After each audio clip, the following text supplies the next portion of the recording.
I don't have Dr. Robotnik emotes. That's right. Hey, everybody. Welcome back to Pokemon Black version. We got a party that's at like level 39 or so. I have a feeling that this is going to be a little bit stacked to deal with Bryson. Hey, Iron Fury. How is it going? We got us... yeah, we got an ice gym in front of us to go and absolutely clean the fucking clock of why do these things always show up in slot 7 or like, oh god, in X and Y, the 8th gym was the ice type gym. These are always like dirt ass easy because ice is such an easy to fight type in terms of its defensive ability. Granted, like, yeah, okay, Pokemon games are not hard. So, there was a point why I was saying that, I forgot.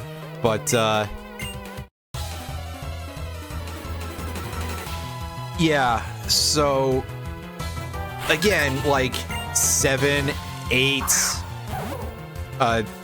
for the slot on these gym types, it's kind of bad, and there's a whole 4 offensive types that are strong against ice. And I know that ice is like a really powerful offensive type, and getting frozen kind of sucks, and this is back in the era where hail was the weather instead of snow, and the chip damage can add up over time. And that theoretically could be problematic for in-game purposes, but also it's still just like absolutely piss easy. Because by this point, one-shots are super common for your team unless you are intentionally not leveling up, not over-leveling your team. Like, you kind of have to be in a bit of a bad place to have nothing to be able to deal with an ice-type gym. Like, okay, if I had only special attacks of all those types, that Cryogonal might not have gone down in one hit because Cryogonal has good specialty, but that's it. Yeah, that's the other thing, is that ice is not really a type that's known for having, like, fat tank stats on their good Pokemon. We're actually going to take the EXP share for now, and we're giving it over to Bismarck, our Electric, because we want to get her to level 44 before we evolve her, because that's when she learns Thunderbolt, and then I don't have to go digging for a Thunderbolt TM.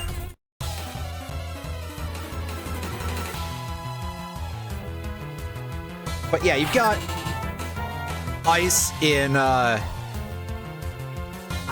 slot 7 in Gen 2. Glacia was the ice type specialist in Gen 3. I was like, wait, is there no ice trainer in Gen 3? No, it was in Elite 4. Same is true, obviously, of Gen 1. Let's see, Reflect. I mean, that... if I roll really badly, that's going to cause me some problems. Like, yeah. Wow, I'm surprised it hung on with that, actually, but dual screens? You fool! At that point, just use Explosion or so, or... oh, yeah, it's Cryogonal. It doesn't have Explosion. Just use Ice Beam, whatever. So, yeah, Gen 1, Elite 4, Gen 2, 7th Gym, Gen 3, Elite 4, Gen 4, 7th Gym, Gen 5, 7th Gym, until it was removed in Black 2, White 2. Gen 6, good god, Gym number 8 for some unholy reason.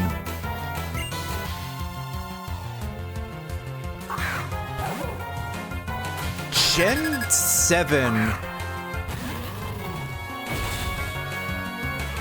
wait, was there an Ice-type specialist in Gen 7 at all? Or am I completely high, because I actually don't remember there being one. And Gen 8, Oh, boy. I actually don't remember one in Gen 8 either. Oh, oh my god, I don't remember, like, any of the... I don't remember, like, any of the Gen 8 gym leaders who aren't Raihan or, like, Kabu. Yeah, okay, sure. Make fun of me for remembering the hot guy. Alright, whatever. Which is 2 puns in and of itself. Oh, right, yes, now I remember. Gen 8... I know why I didn't remember an Ice-type gym leader in Gen 8, because I had Sword. So, yeah, that's right. I had the one that had the absolute goober rock-type gym leader, who also is... Well, first of all, shoutouts to him having the more Canadian name out of the two for being not the Ice-type leader. Although, also, I gotta say, good God, you named the MILF Melanie. Holy shit, I'm 12. Anyway, so yeah, I had Gordy at position 6, which is, like, actually kind of worse, I think. Rock-type, I mean... I would advocate for having, like, a slightly later rock-type gym, because you can have some pretty ballin'-ass rock-type Pokemon. You know, maybe, like, slot 3 kind of at max, but still, it would probably be leaning a little bit on having their other types. Yeah, I mean, yeah, T-Tar exists, absolutely. So, yeah, Gen 6... Irene, down. Yeah, Gen 8 is the one with the earliest Ice-type specialist in the entire game at slot 6 in the gym challenge. In terms of Gen 9, I'm counting the order there as being the intended order, where Grusha is number 8. So yeah, we're talking Elite 4, 7, Elite 4, 7, 7, 8, nothing, 6, 8. It's kind of sad. I think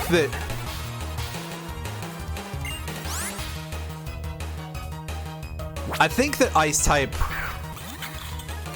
should be, yes, in terms of, like, level scale and everything. The order is kind of like, well, the order is a fucking mess, because it's... Because the whole open world thing.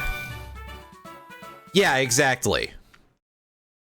The open world thing, like, in my opinion, if you want my IMO on this one, when it comes to an open world Pokemon game, as a theoretical thing, assuming that this ever is a thing that happens again in the future, I say make it more of a thing where it's like, okay, the levels scale according to your position in the thing, because it feels like it's comparatively easy to stumble into stuff that you're a little bit too underleveled for. Like, I sort of barreled into Mela's territory very, a little bit ahead of schedule.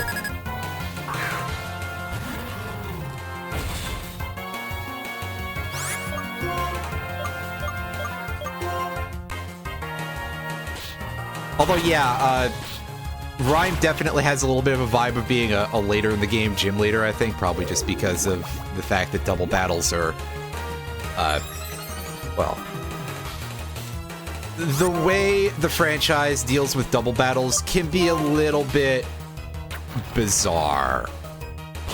Like, it's very weird to me that double battles are the official battle formats, but there's like 2 per game. In fact, I cannot for the life of me remember any other forced double battles except for Rhyme's Gym in Gen 9. I haven't played the DLC yet. So, I mean, you can spoil me on that if you want to. It's a Pokemon game. That's kind of a safe zone for it. if anywhere is going to be, right?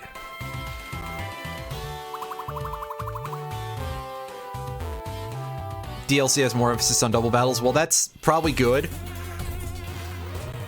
Because again, if they want these to be so important, maybe they should have more than like 2 of them per game, right? You know, it should be a little bit more in the vicinity of like the Extra Dimension series. Maybe not to that extreme, but certainly more to that level than what there actually is.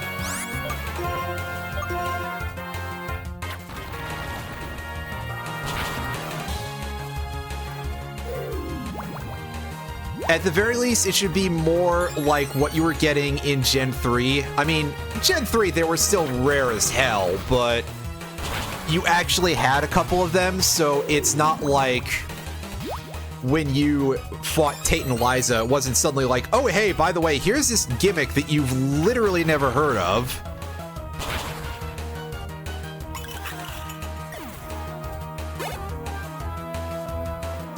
They were trying to do something, I think, with the SOS battle system in Gen 7. But the emphasis there is on the word trying. And most of the time, let me tell you, when it came to any of the rare Pokemon, mostly I just tried my fucking patience. Anywho. Oh, nice. So that should actually be a little, little bit of stretching involved there. But saying that, I think my main Pokemon are all at level 100, so it won't be a stomp, but it'll probably be a little bit faster than intended. Regardless, on them for trying.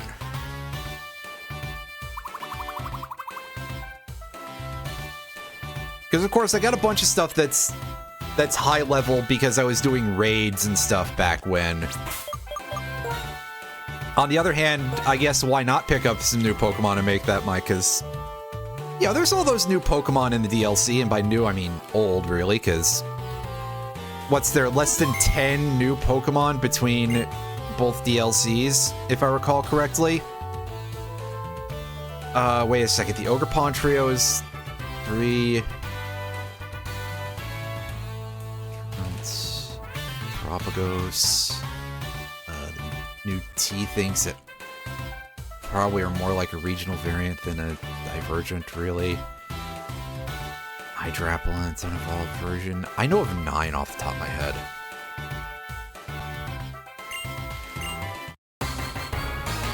Oh, neat. Yeah, I remember seeing a lot of people were going hard as hell on farming shiny starters. So yeah, surely it can't be too painful in that case. Anyway, folks, it's Bryson. We are way, way over-leveled for this duder. We are gonna give him a not such a good time, that's for sure. Maybe Twist Mountain should have been a little bit shorter. Then again, we did go to like all the side passages in there that were available. He's bringing out his Bayartic. That's a pretty big boy. Unfortunately, Bayartic is going to go down pretty easily because... Oh no, it's going to take 2 hits at least, so credit where it's due. But yes, Bayartic is unfortunate for being kind of a slow-moving glass cannon.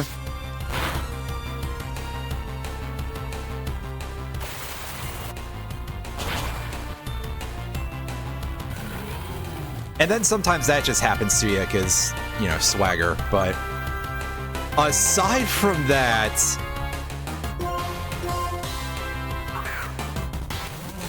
Well, yeah, because Bayartic is also benefiting from the buffs that Snow grants it compared to Hail.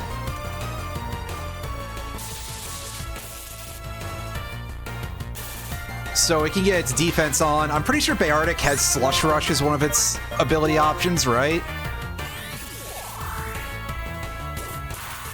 Yeah, that too, is that if Bayartic can actually Terra type, it can do some pretty big nasty stuff. Bayartic's big thing is that it has amazing physical attack. Like, its physical attack is 130, I think, base. Which is quite good. As you look at your ice-type physical options and you go, oh, Icicle Crash is my strongest. And there it is. Ouchies.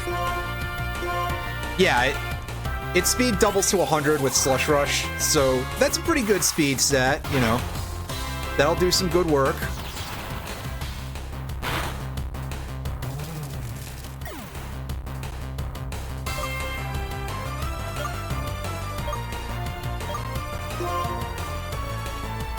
We're sort of taking a bit of a nosedive here because we put our eggs in one basket and then that basket got swaggered to death, but we'll get through this. We'll just burn his hyper potions, I guess.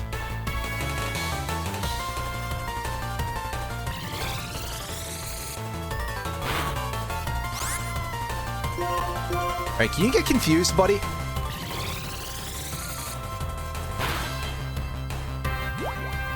No, you can confuse me instead, though.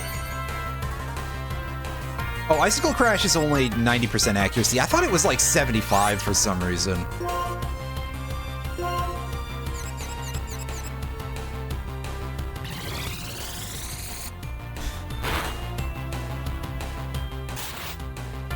Oh, really? You're not gonna die from that? Alright, dude.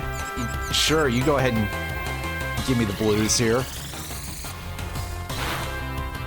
Alright, now after I done fucked up real bad in that part of the fight. Alright, Cryogonal. Do I have a... Yeah, I can just throw in K-Rule to deal with that. It's suddenly 30 when it... Yeah, exactly. But it's real messed up because I thought that Icicle Crash was like Blizzard stats for some reason. Now, this is not exactly our best defensive matchup. And Cryogonal is quite fast. I actually forgot that this thing can fucking move. Yeah, especially if we're gonna get that happening to us. I meant to press the button one more time, game.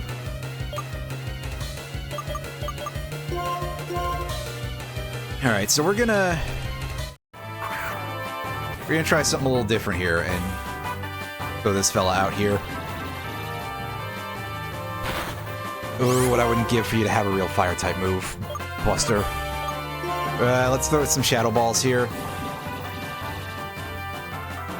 Yeah, Cryogonal is a real Pokemon. It has good speed, it has good special defense. It's got a move pool, that's for sure. That's like one of the big things that I can easily say about it is what a set that this thing can bring to the table.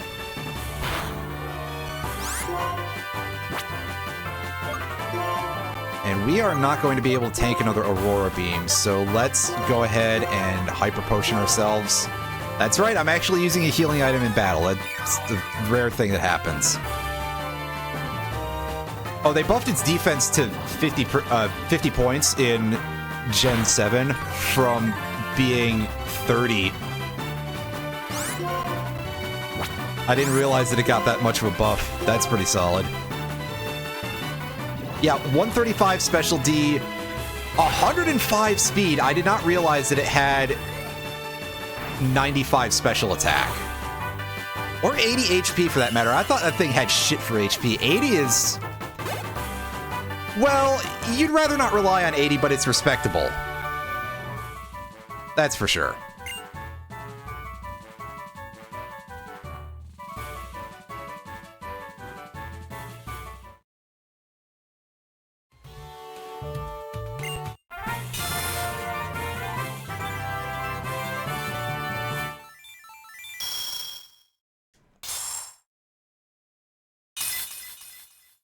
So yeah, this is what I get for underestimating this gym, but we did still beat it with reasonable lack of pain.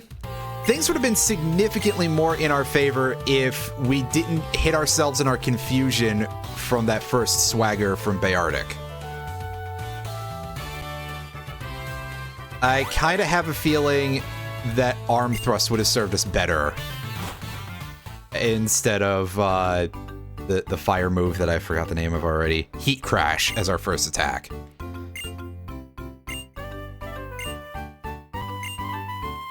Because I would assume that Beardic is a pretty hefty boy. I mean, polar bear.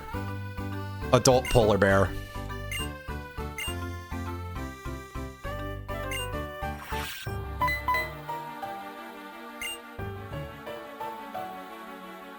Ah, yes, the ninjas up against Bryson, who also kind of looks like a ninja.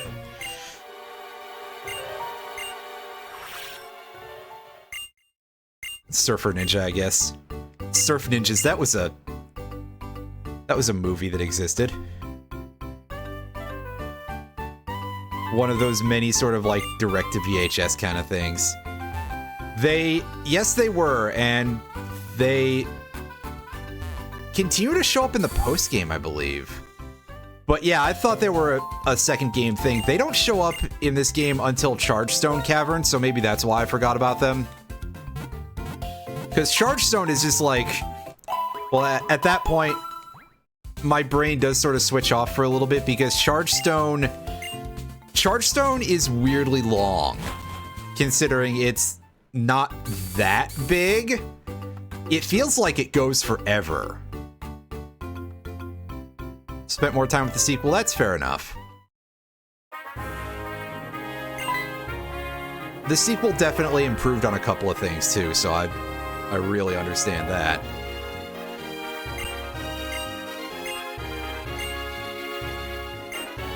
Alright, there's Professor Dad Juniper here.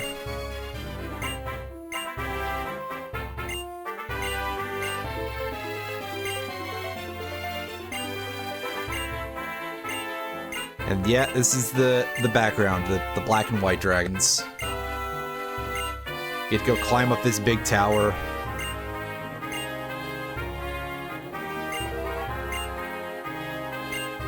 What you got? Ah, I see, you're giving me a budget full heal. I bet it's moldy. Hey, do you got anything to say, dude? Oh, I'm surprised you're just kind of standing around here, gloating or something. He's not really gloating, but... Hey guys, did you know that you can ride a bike in this game? I forget to do it all the time for some reason, which probably just makes this even longer.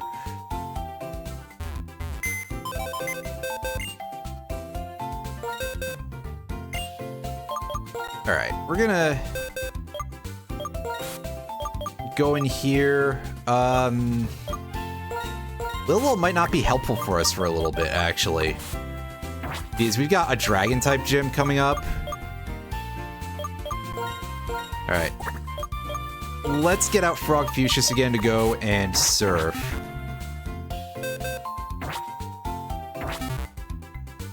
That's fair. I don't know if there's a... I don't believe that Melon DS, which is what I'm using for DS stuff, has a fast forward. If there is, I certainly didn't look for it. But yeah, we're gonna go scan the area here. Because there's some stuff in this place that we can pick up. Other than getting into a fight with a Basculin, I mean... That's a thing that exists for some reason at level 25. I never mentioned it, but I've actually sort of realized that this generation has a weird dearth of water types until you actually get one.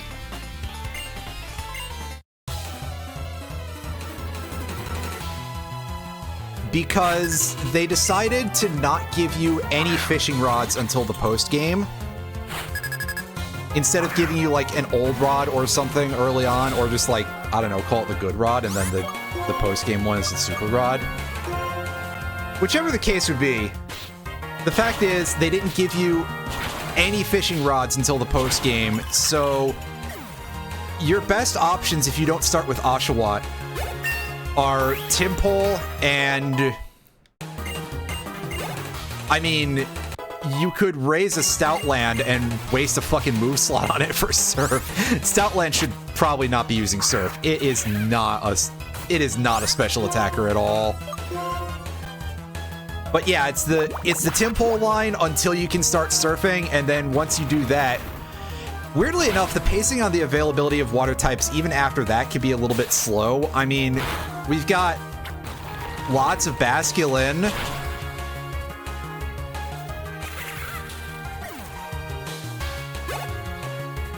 But I think Jellicent's pre-evolved form is primarily in the location off... Yeah, Frillish, there we go. I think Frillish is primarily off the coast of Nuvema Town, or Nuvema Town, however you want to pronounce it.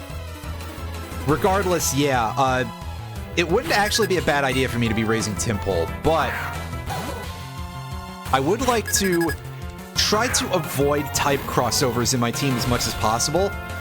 And even though I've been feeding EXP to my ghost type over there, you'll see that I took the thing off. And it's not just that way I can help raise Electric up to learn Thunderbolt. It's also because I want to catch Golett in the tower. Because, yeah, Golurk is one of my favorites. And Golurk is going to end up replacing, like, a lot of my team, actually. Come to think of it. Darmanitan. Darmanitan is pure fire, I believe. In its regular form. In Zen mode, it's part dark. But that means we can bring out K. Rool, and look at the grin on this thing.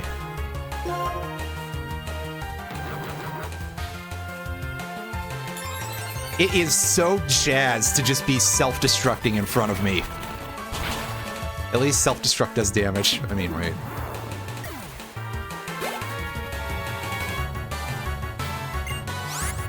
Hey, Leavanny, we haven't seen that yet.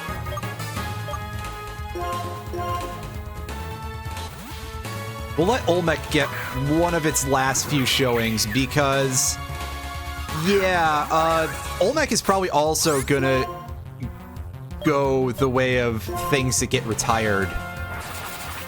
Because Golurk can fly. So I don't need a Flybot, I'll just look for something else that uses psychic attacks.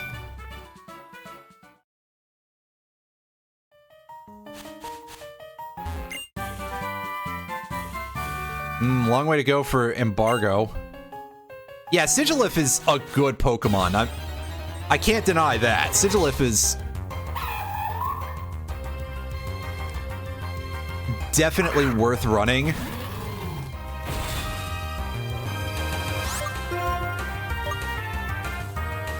fact, Sigilif is just pretty good in general. I think Sigilif is still, like, at least in the middle of the tier list, somewhere in competitive. Well, okay, for Gen 8, probably, because I don't think Sigilif was in Gen 9.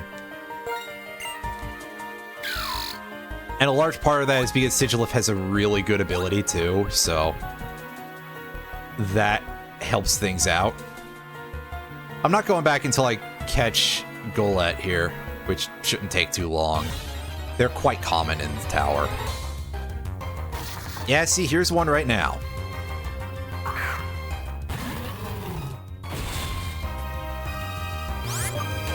Now, I got to be careful not to completely obliterate this thing, because...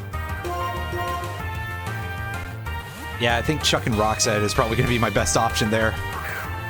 Being a Ghost Ground type, it is immune to quite a few things, but also weak to quite a few things.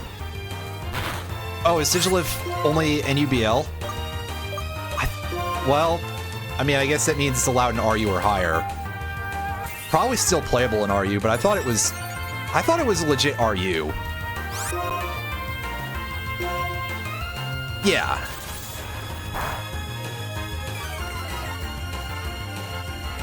Dynamic ooh! Ouch! Yeesh!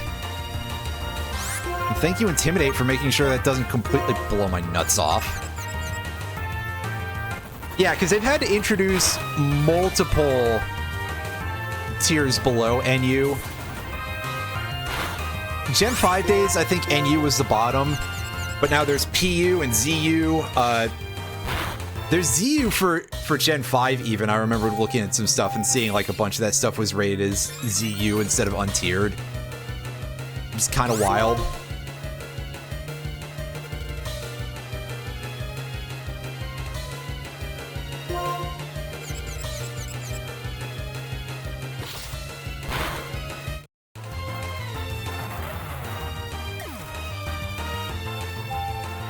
While this thing's defense is maxed out, I think we can probably heat crash it and not fucking murder it.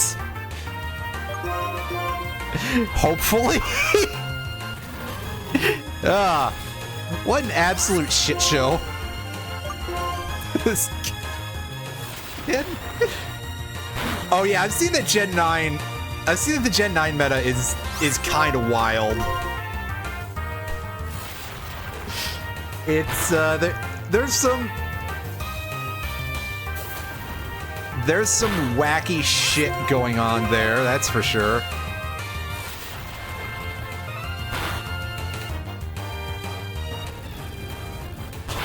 Oh hey, it comes with magnitude. That's like shitty earthquake. Nice.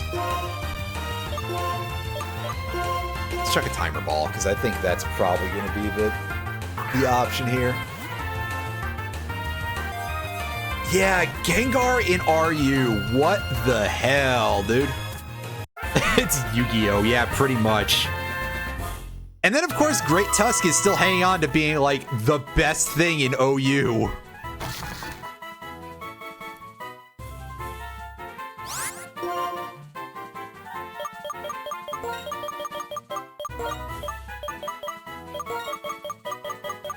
Calling it Megaduce after one of the names of the mecha from the anime series The Big O. Unfortunately, I can't really call this thing Big O, otherwise you guys will all think I'm a fucking pervert. And I don't need help with that.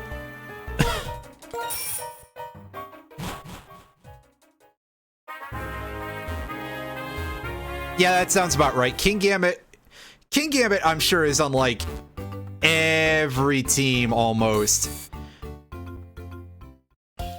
Because you put that thing up against the wall and it will terminate whatever gets in its face, basically. I mean, it's Dark Steel, it's got a really good move pool. It's got an ability that buffs it when it's at, you know, depending on how many of your Pokemon are fainted.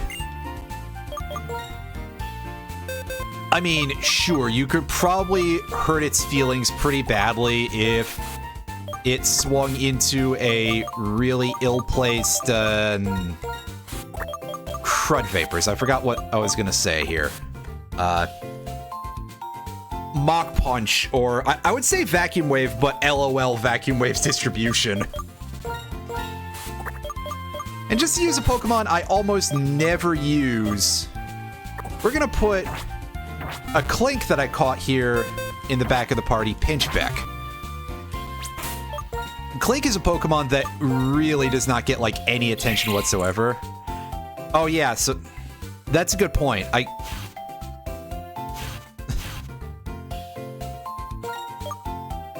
So yeah, Clink is an interesting Pokemon that always sort of flies under the radar a little bit. People like to make fun of it for its designs and its evolution, but I think it's an okay Pokemon. It's got... Ow.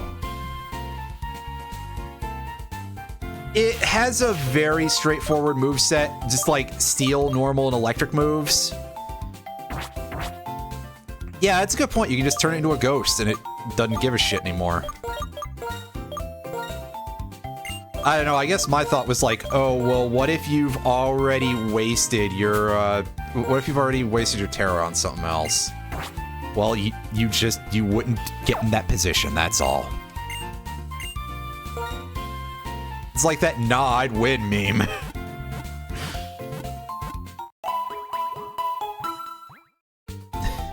King Gambit with Terra is like, well, you fool! I have 70 alternative accounts. Wait, sorry, no. That was Snapcube Sonic Adventure 2, not DBZ.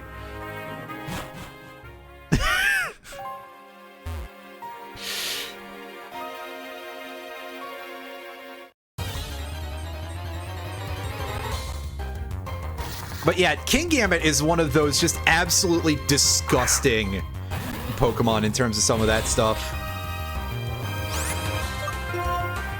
And also one where it's like, hey, yeah, stats are incredibly funny in terms of... I'm gonna take a second, I'm gonna go and look up King Gambit's base stats before I keep going here.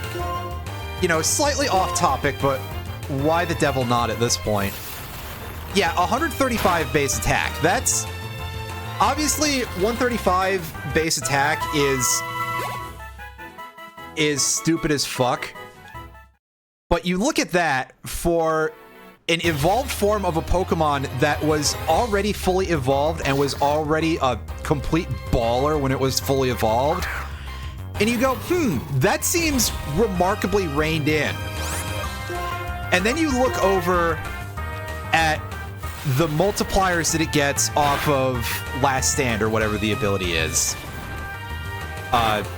Supreme Overlord, pardon me, which is significantly better than what I just said.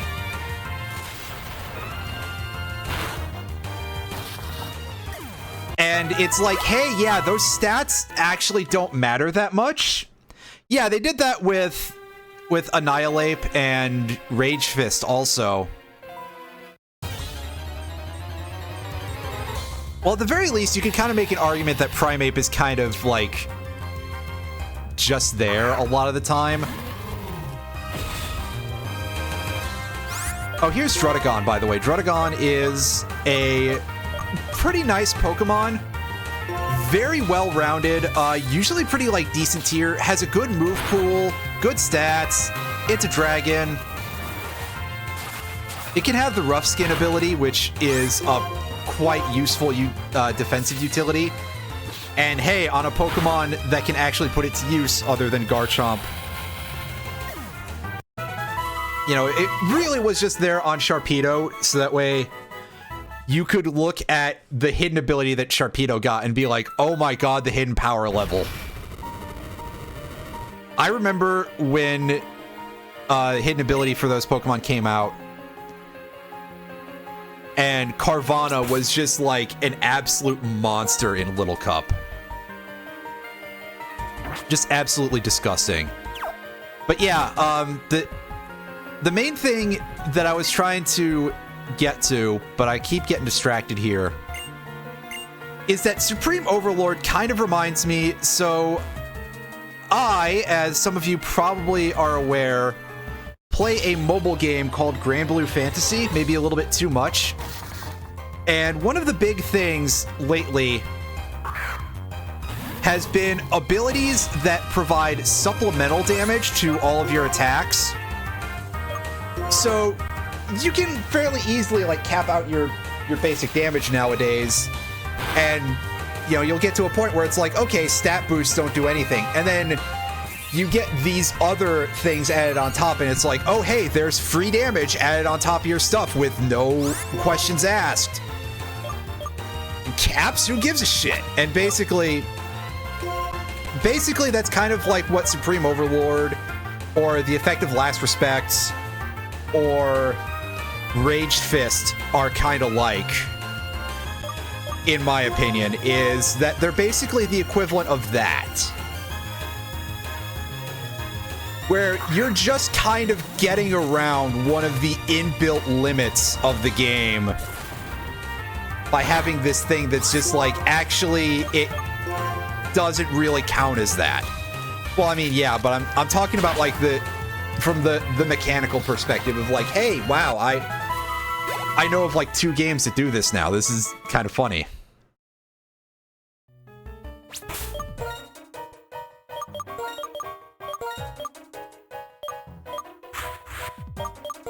We're gonna take that. I wish we could move items around a little bit more snappily in the, this thing. Yeah, that's what... that's true. Yeah, that is basically what Annihilate does, is that it is kind of like... well, plus it is just like, hey, here's Primeape that's even angrier, which Primeape is already a weird, slightly chimeric monkey thing, so... it's kind of funny. It's not wrong, is what I'm saying. So this should do me better, hopefully, to take out these Golets. Because, yeah, we're not going to be dealing with the fact that Golett weighs a lot of money. A lot of money, yeah, okay. When we hit Crunch.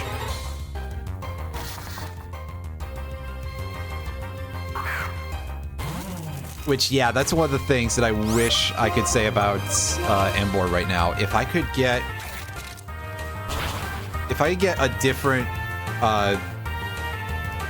fire type physical move that other than Heat Crash, then I wouldn't be so confused all the time. But I think my main options are going to be Flare Blitz at level 62. Jesus. Jesus. That's a ways away. Yeah, no Fire Punch for me, because that's Black 2 move tutor. How's my... do I even have use... oh, I've got 100 special attack. That's pretty okay. Well, yeah, but these are just the baby Golurks. So...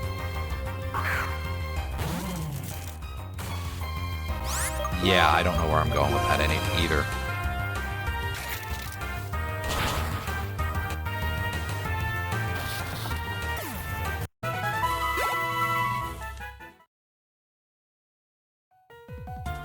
I really wish there was something here that was worth more EXP, though. It definitely seems like there's often this sort of problem where there's just areas where you don't get a lot of EXP in this game. Bottom?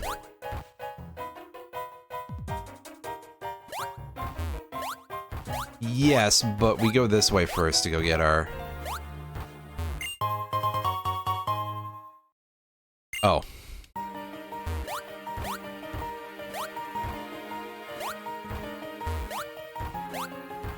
That might be useful later, but probably not.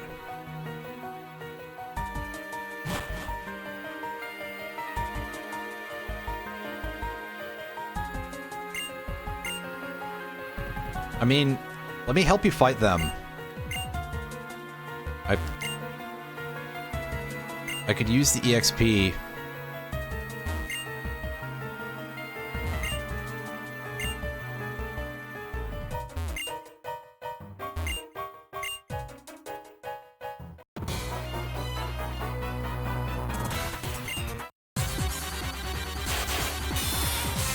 It seems like a quite dangerous place for a Pokemon battle, dudes.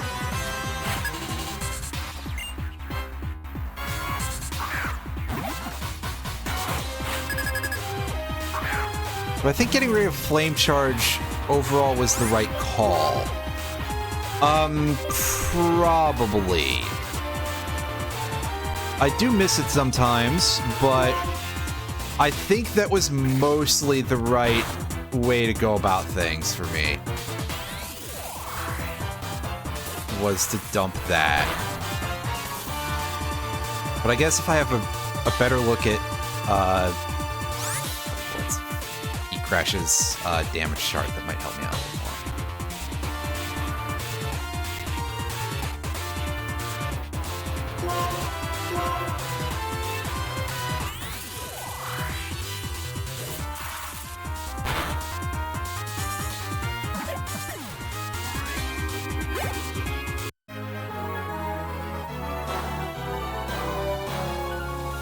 Yeah, unfortunately, I think that part of it might be that...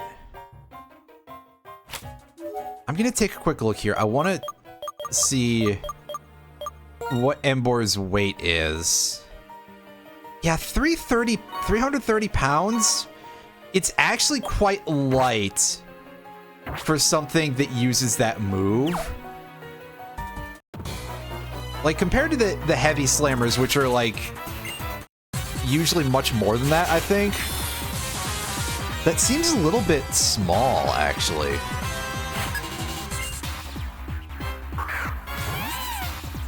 Why can't they just let me learn fucking Fire Punch, man?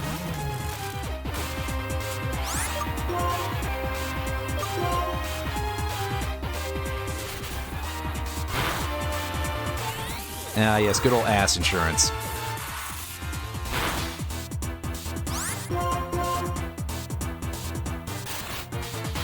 That might be a... Well, I guess it's depending on if I got a crit or got hit by a crit or not.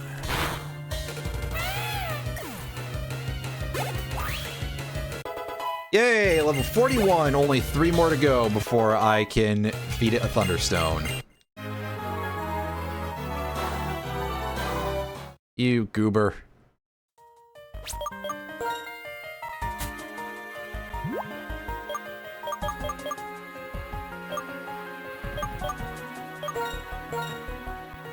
Let's use a... Just use a hyper potion, a super potion for now, and that should hopefully be enough.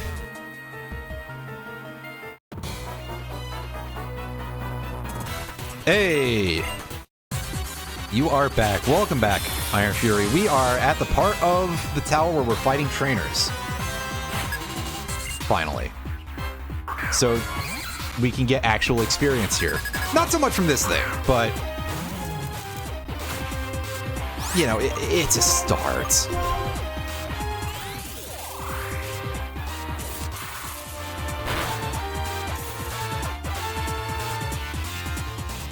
Yeah, we've got some new members of the party, so we definitely need it. Plus, hey, wow, there's actually something going on here instead of me just fumbling around not quite puzzles. Is Bulbapedia loading slowly from... It was a little bit, but I've had worse from Bulbapedia.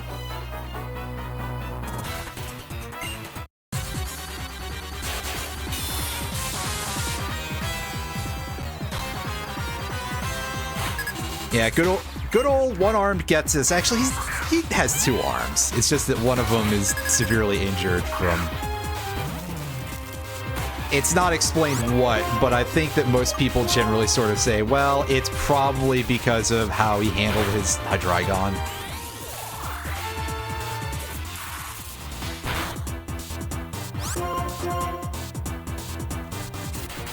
And yeah, Getsus is genuinely, pardon me, great. I like him a lot. Yeah. We're gonna switch out here.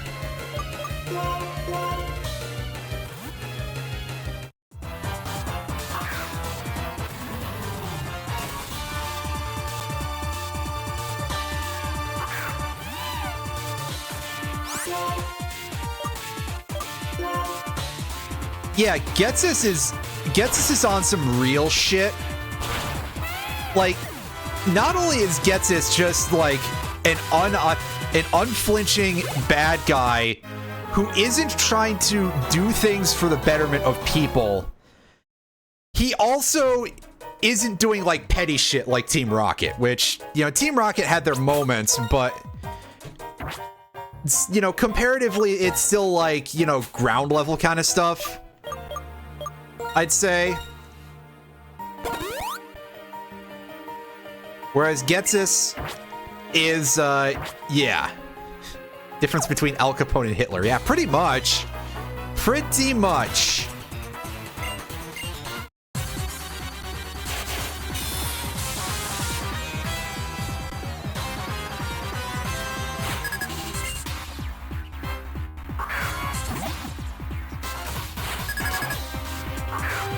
And like, yeah, I think I've said before, I didn't really vibe with Lysander, but he was also a nasty motherfucker who is doing things for himself. It's just that Getsus did it a lot better.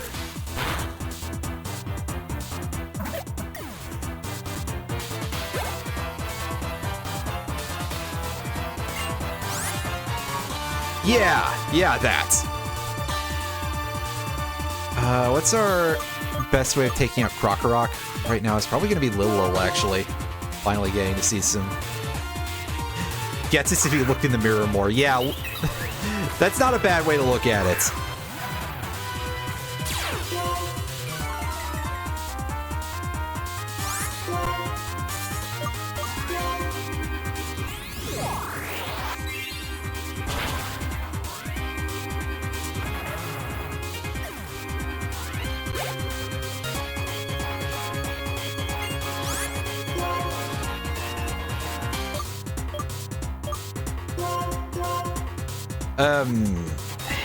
Hold up. I think I had something else to say. I'm just trying to see if I remember.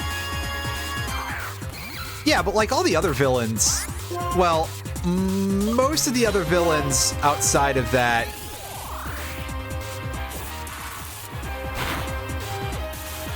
yeah, absolutely.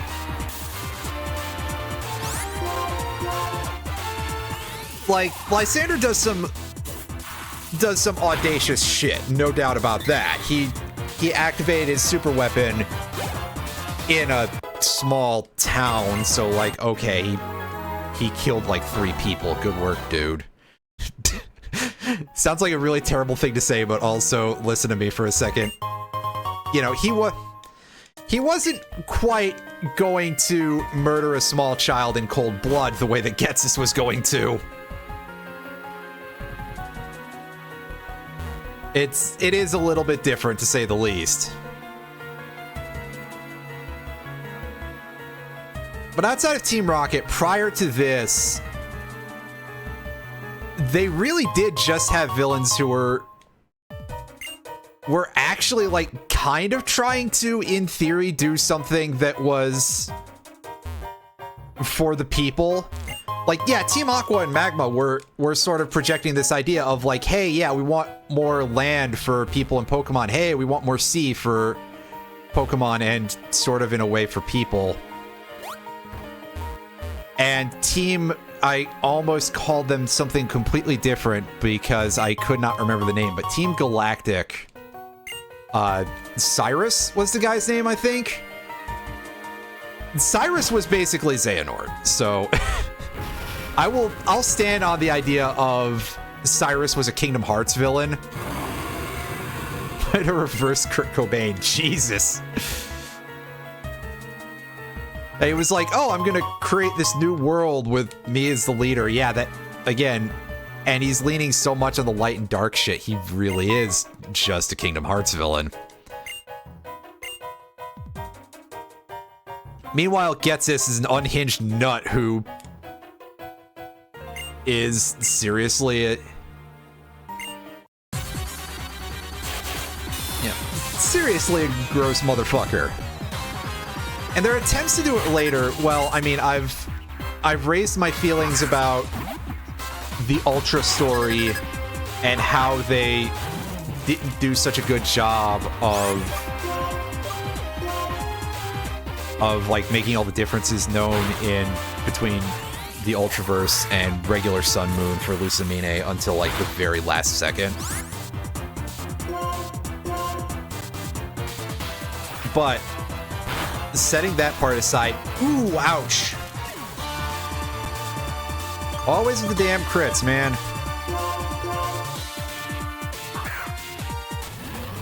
Absolutely, Rainbow Rocket was... The Rainbow Rocket arc was pretty great. I want to see more stuff like that, but that's just me. I actually think it is kind of a shame that they seem to have dropped the whole like multiple universes thing. That seems to be gone now, which I think is almost unfortunate in a way. Like, okay, yeah, multiverse, that's corny as fuck. Everybody's doing that shit now, but also I think there was some interesting ways to explore the full legacy of the series with that. And again, you get stuff like Rainbow Rocket out of that.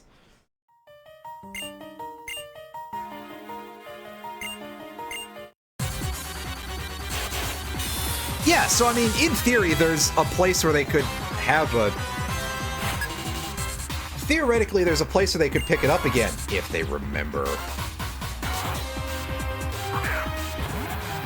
You know, depending on what the future of the series looks like.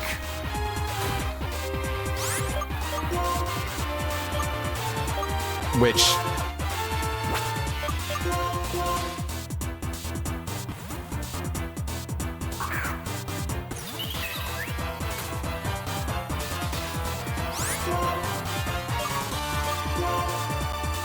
you know, who can tell?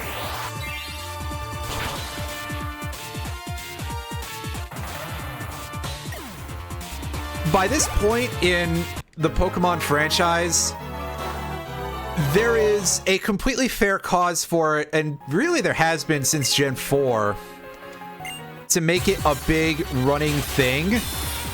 Because remember, in Gen 4, we captured gods of time and space, literally, and we dealt in some sundered realities going on between Cyrus's jacking off in a corner and are trying to stop it, so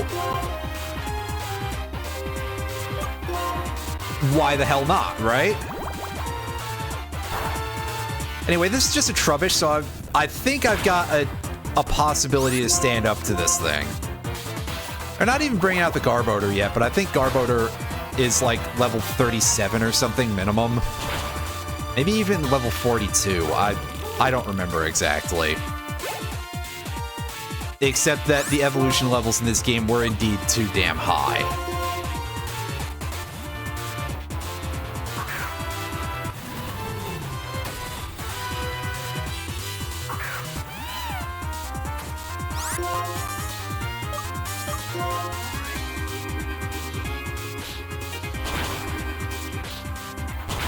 Yeah, because seriously, all of those should have some sort of wide-reaching implications otherwise, right?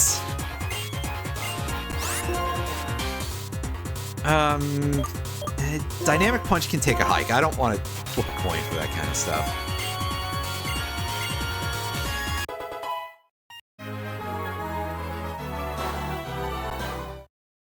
Other than just like the sudden introduction of new types, I really noticed it in XY that they were leaning very heavily on the, oh, well, we just discovered fairy type, and it's like, so,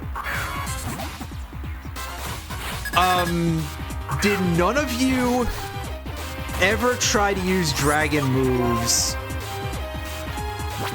on a Gardevoir before? Because, like, how do types just sort of, like, show up more? Yeah, exactly. And granted, they did this in Gen 2 as well. I just didn't remember it at the time, and by then I actually did kind of give a shit about what was going on in terms of writing in games. So it definitely felt like weirdly cring when I was playing that in my, you know, 20s. And, like, really, this is what you're gonna do to try to explain this to people? Hey, Hatman, you got anything to say? Hatman has nothing to say. Yeah, exactly, because, I mean, okay, we'll look the other way on they just discovered these new Pokemon, even though that's probably a little bit silly too, but, I mean, in the real world, new species of animal are discovered on the regular. But simply discovering, like, a new... It would be like if somebody discovered fire tomorrow. Except that instead of fire, it's, like, something else. And I mean, sure, yes, there is the case that, like, we didn't discover radiation until sometime in the 19th century, but that also happens at a very small level. Whereas, and obviously not that there would be a radiation type in Pokemon for reasons, it's a Japanese franchise. It would be, like, imagine if that, but the radiation was coming out of things that were the size of a small dog, give or take. And it was like huge, visible, bright green beams. You would think it would be insane for us to say that we just discovered that.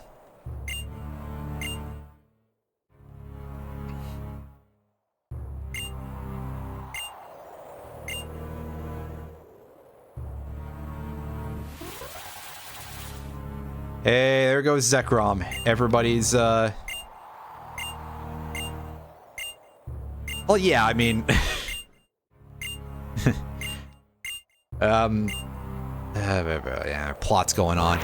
I remember that a lot of people bought Pokemon White mostly because of Zekrom being on the box. And in fact, I picked up Pokemon White, I want to say because there was some other Pokemon that I had heard was a White exclusive that I was interested in. I can't remember what it was, though. But I remember going into GameStop at the time, and they had a relative shortage of copies of Pokemon White. Which is very interesting to me, not because of, like, the box legendaries or anything like that, but I thought Pokemon Black would acquire a certain level of popularity because it sounds cooler to, like, you know, teenage edgelords. And I figured at the time that, oh, hey, a large part of the audience for Pokemon is going to be people in my age bracket and maybe a couple years younger.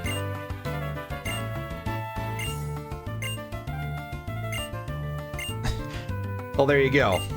And yeah, Reshiram, I think Reshiram is the cooler Pokemon than Zekrom, personally. Maybe part of it is like this internal backlash of like, oh, Zekrom tries too hard or something like that. But also, Reshiram being a fire dragon was always really neat. I just like the design. I like the feathers.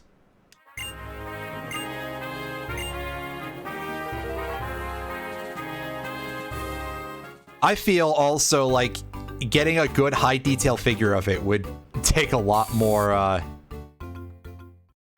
work.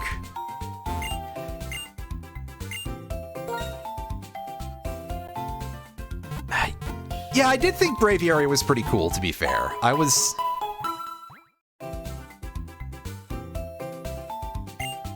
See, it's very interesting because I feel like most of what I've heard about Reshiram is that it was often the Pokemon that was stuck in these really high brackets where it didn't make a ton of sense to use it.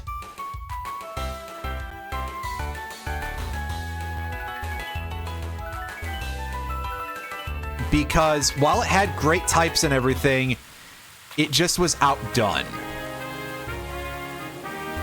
Although, again, take a lot of this with a grain of salt because I'm operating off of a memory that barely works when it comes to a lot of competitive stuff.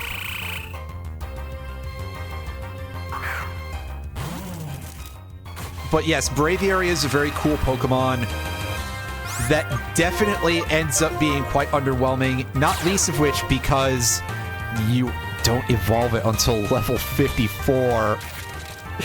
Oh, what pain. If it was like you could get it earlier and it was more like a Dodrio kind of evolution point, I would use it in game significantly more too. Although they did have that one in the sequel games that you could get at level 30. So that was cool. It's like a worse start. Yeah, pretty much.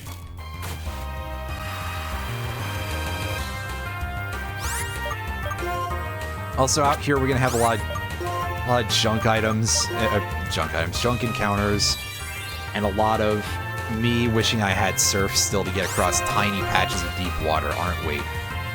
Just jump it, dude.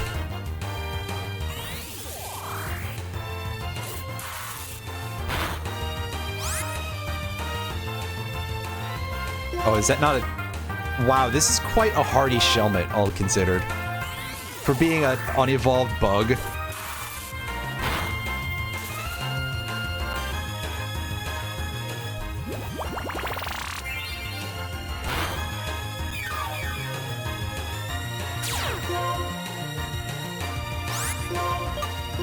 Oh, it's got that going for it, too. Wow. All the protect spamming.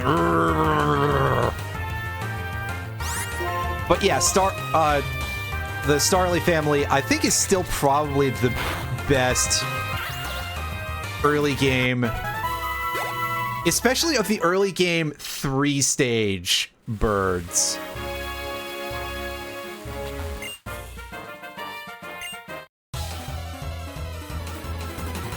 Because, I mean, it's definitely, it's better than Pidgey by miles. I mean... Sheesh, when you're relying on Pidgey, that doesn't fit. Pidgeot's worse than Fearow, man. It's definitely better than Hoot Hoot and Noctowl, who are quite unfortunate Pokemon in general. It's better than Swellow, although Swellow is still pretty alright. It is definitely better than the Pidove family. I don't have a whole lot of love for Unpheasant. I'm sure that we had that conversation earlier in the stream series, you know, like in the second episode or something. I was like, wow, this takes until level 20 or so to evolve to Tranquil, and it doesn't learn shit for moves.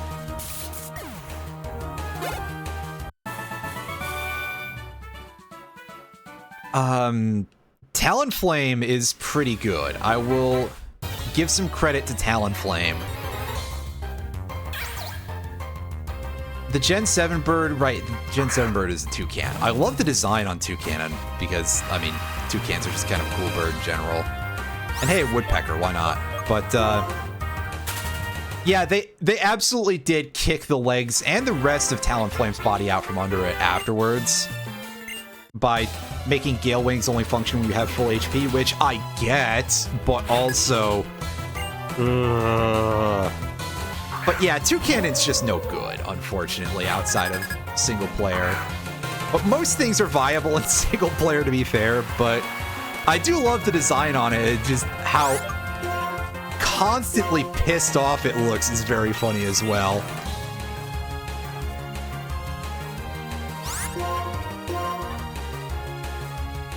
And then Corviknight. Corviknight is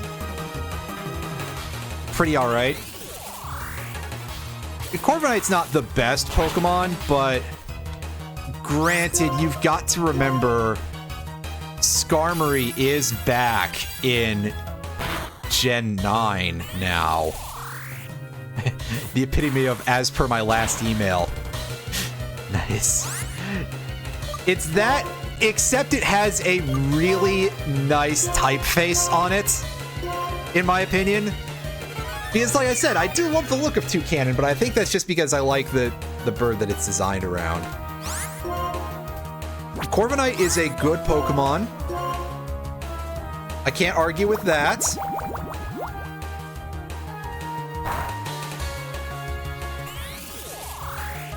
But also, to me, it's just like, now that Skarmory's in Gen 9, and, you know, after Skarmory showed up in Gen 8, I was like, I don't know, Corviknight feels like budget Skarmory.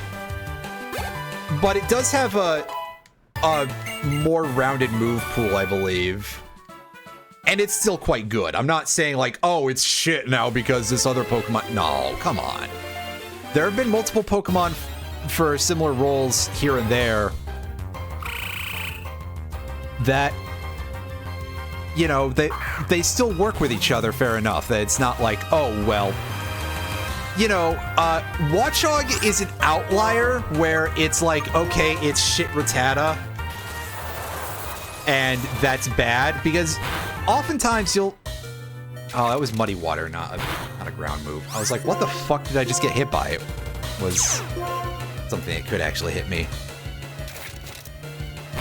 Anywho, yeah. Even if it was a case, pardon me, because yeah, Corviknight is better than I was saying then. Good.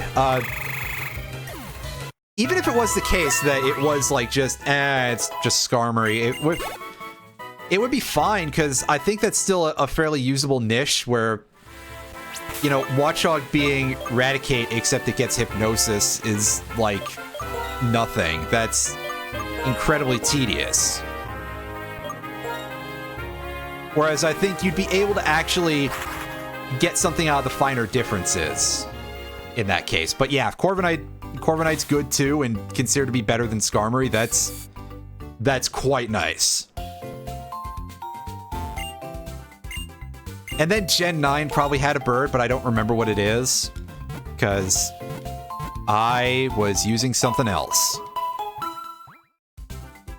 Because a big bit of credit where it's due with Gen 9, it gives you access to a lot of stuff very early on. I had Oricorio at the beginning of Violet. And it wasn't just, you know, it wasn't just any Oricorio, it was the Pom-Pom Oricorio. Which, you know, granted, I think all the Oricorios are, like, decently interesting typing. But, I mean, dropping an electric bird on me, you know, obviously, like, one of the big parts about Zapdos being so good is that it's got good everything.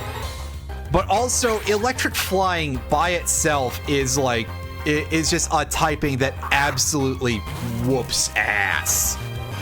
I cannot even, you know, emphasize that enough. Just what a great type combination for that thing. So even though Oricorio is not like a super good Pokemon, it doesn't learn a move of its secondary type prior to Revelation Dance.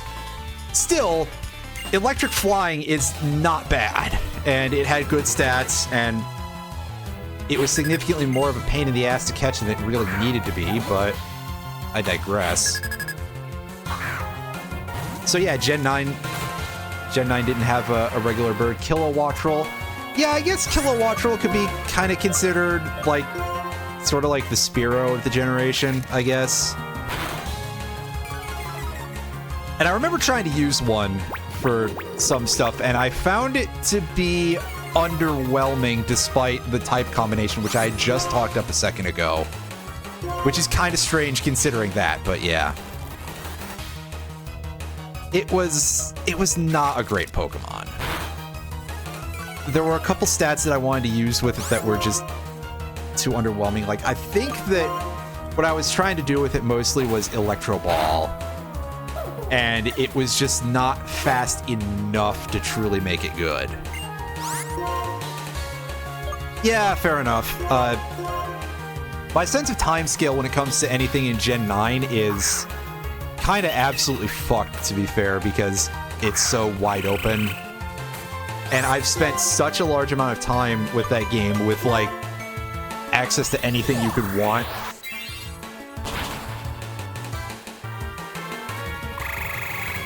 I should probably boot the game up sometime later tonight and see if I can't fish for a shiny, see if there's anything good today.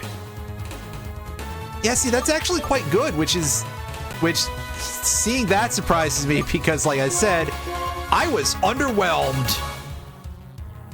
But those are good stats for those very specific purposes.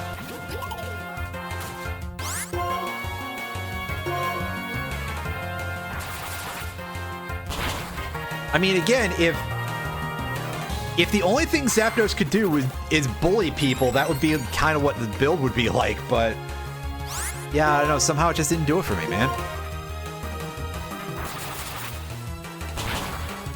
But hey, electric flying, still a good type.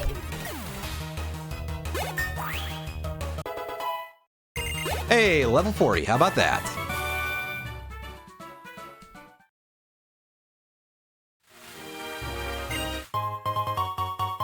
Pechaberry. I don't know if we got any of those up to this point, so maybe oddly late time in the game to get that, but meh, I'm not going to complain.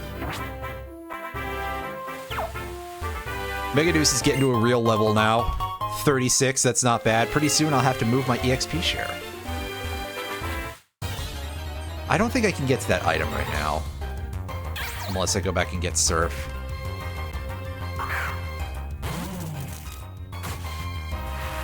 Yeah, like I said, you had access to so much stuff so early on in Gen 9 that, like, okay, yeah, it's definitely kind of a mixed bag in terms of some parts, but the sheer wide availability of good Pokemon and fun stuff that you can use, that I cannot argue with. And yeah, Low Kicks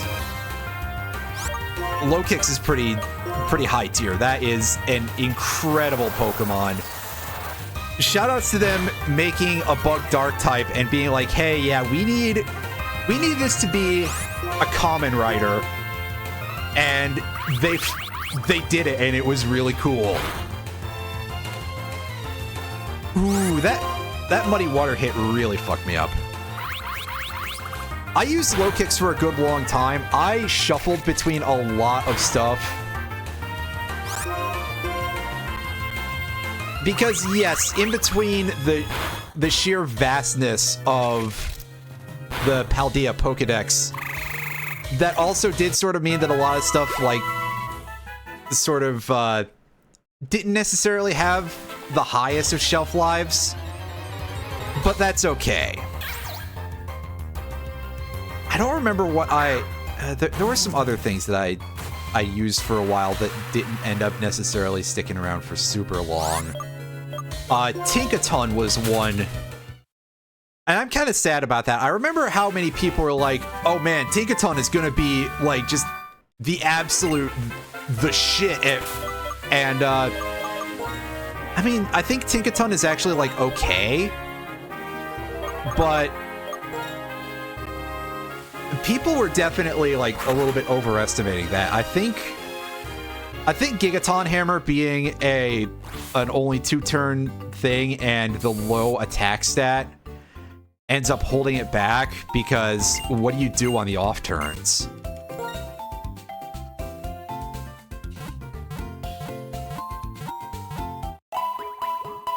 But then there's also the Ostrich. Like, Espathra is just a holy shit how kind of Pokemon. Aside from the fact, I love its design. That is, like, absolutely top shelf. But second of all, you're gonna tell me that somebody said, hey, yeah, we need a speed boosting stored power Pokemon. And nobody got called aside at the offices that day. Then again, Pokemon game balance is kind of not a real thing, so...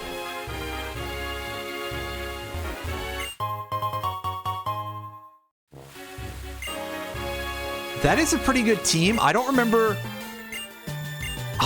what all I used, other than I had Quaxley as my starter. Quaxley is pretty cool. I do love Quaquaval. I also just want to say that Quaxwell is one of the funniest names for a mid-stage, too. Just... It quacks well, yeah, okay. Well, also, it just sounds like a regular person's name, but slightly spelled wrong, so it's just... Quaxwell, that's the name of a cartoon duck in like a Commander Keen game or something. That's very fun. Yeah, so I was definitely using the Ostrich once I found that. Garganacl was probably one of them, because, I mean, yeah, it's a big salt Pokemon. That's A, too good to pass up. B, it's one of the best rock types ever.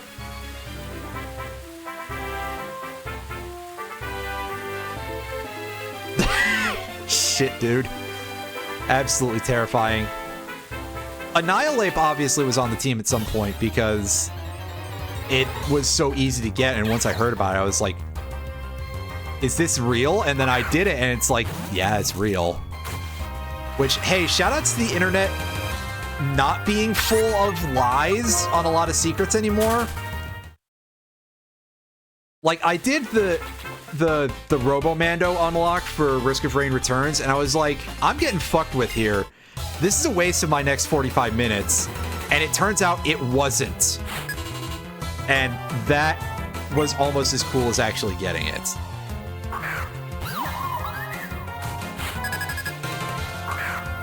So yeah, Annihilate was in there. Bombardier got cycled in and out of the party a couple times. Bombardier is an okay Pokemon. I mean, it's not the most earth-shattering thing, and I think part of that is that I think Bombardier's stats are kind of like, and its learn set is about the same, if I recall correctly.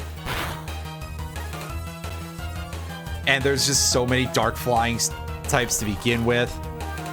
But Rocky Payload is pretty cool. I do love the triple stab Pokemon on sort of a concept level. Delmise being another one of my favorites to use. Can you stop with the fucking... Oh boy. At least it doesn't have... At least it doesn't have Skill Link, guys. Oof. Oh, go piss up a rope with this. Winning both of your coin flips.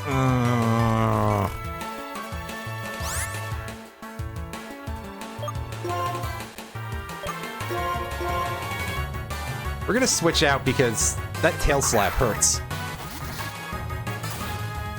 Yeah, Delmise is such a good Pokemon. I mean, it's got a lot going for it. It's got great stats. That's 3 things in a row that have succeeded for... I don't know what what this Cinccino would even have to deal with a ghost. So let's see. Oh boy, I can get tickled. Well, that may describe what my attacks are going to do very soon because of no damage, but Nightshade still works on normal types? Question mark? No, it doesn't. That's a Gen 1 thing. I've been watching too much of, like, Reverend and shit like that. Derp.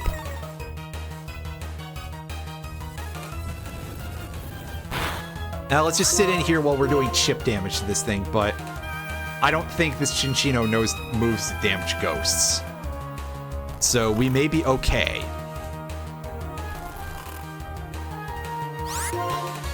Yeah, Delmise is great. And Anchor Shot, what a move. Hey, yeah, you know that the opponent can't retreat effect? We decided it's no longer worth being only on a 5 PP move, and also it's gonna break people to fucking half when it hits them. I mean, obviously it would cause problems for Pokemon that run away now, but I don't know if that's even a real concern. Hey, wow, finally we managed to not fall asleep from sing. Awesome. That's not gonna last.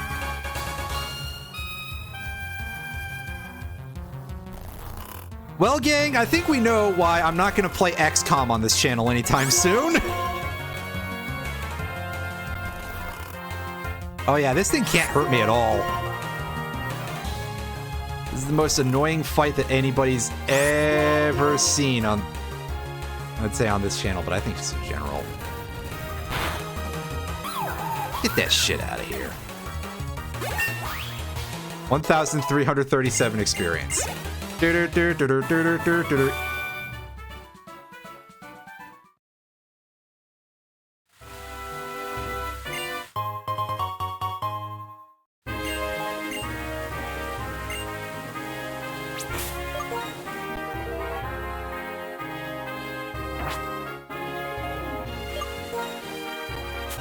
I probably have an awakening in here somewhere. But no, I don't. Wow. Alright, well.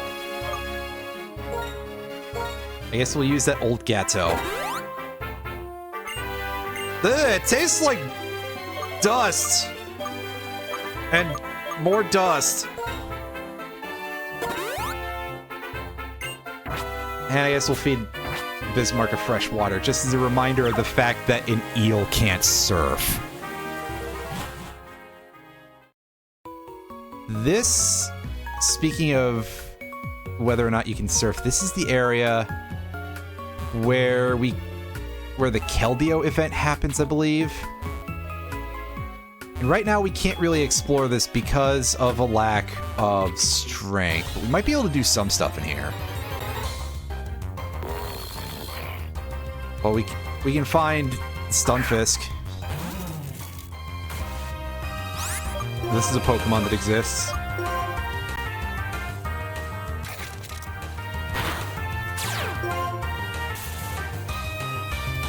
I can get paralyzed because we're in Gen 5, not Gen 6.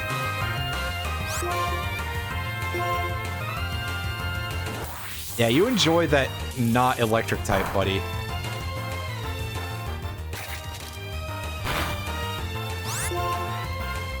I want to see if this is worth any experience.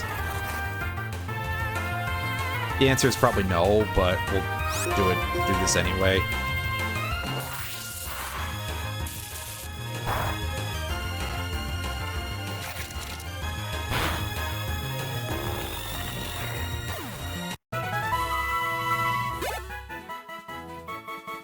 Stunfisk? It sure exists, that's for sure. And that's about as much as I can really say about it.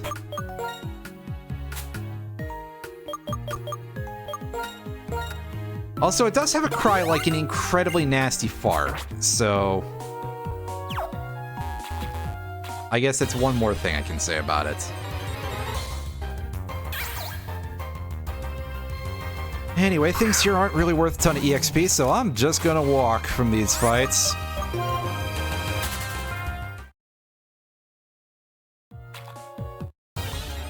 Unless I start finding more like Palpitoads and stuff.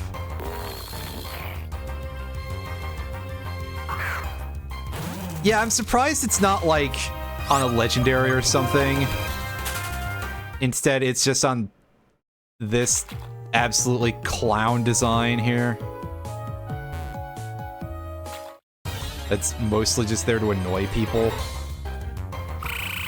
Ah, yes, here we go. Here are our EXP pinatas for the area.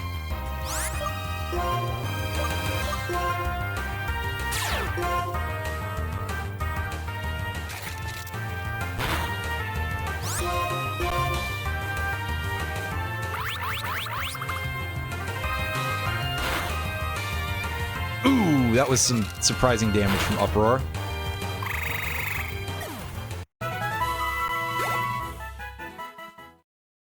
Oh wow, that's less than the Stunfisk gave, I think. Whatever, there's trainers around here. They'll be worth something. Probably. In fact, it's to such a point that I am going to walk from this fight. I think at this point I should probably just teach Return over Tackle. I don't know why I've been sitting on Tackle for this long. Hey, can anybody use Sludge Bomb, actually? Aww. No Sludge Bomberino for us.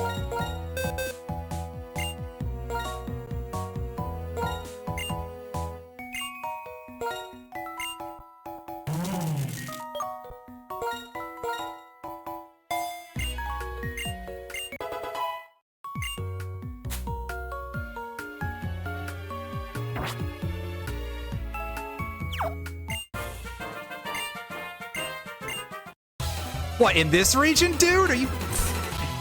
You're fucking high. Water-type Pokemon you've never seen in Unova? There's like 6. Total. At least until Black 2, White 2.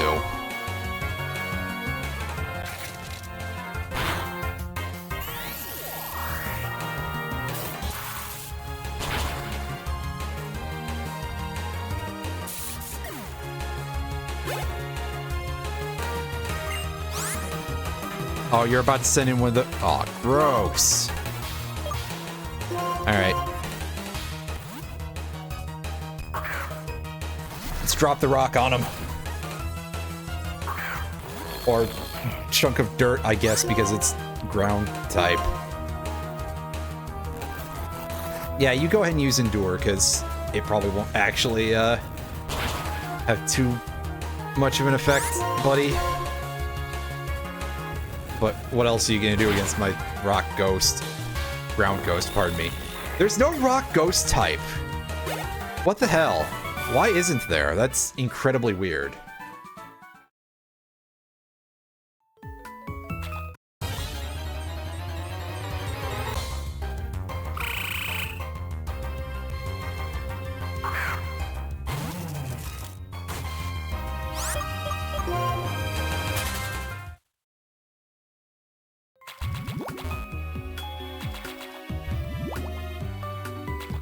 Oh yeah, there's nothing I can do about that.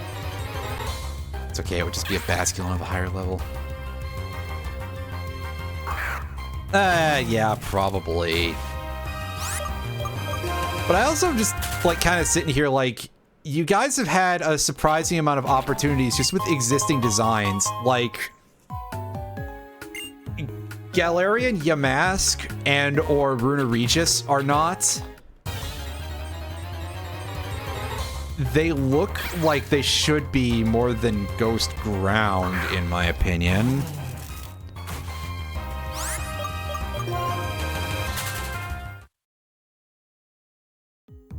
Yeah, true. I'll give you that for sure. I mean, granted, again, if Runa Regis was Ghost Rock, it would not suddenly be any more appealing to me to use. Oh no, you might have saw a mouse cursor.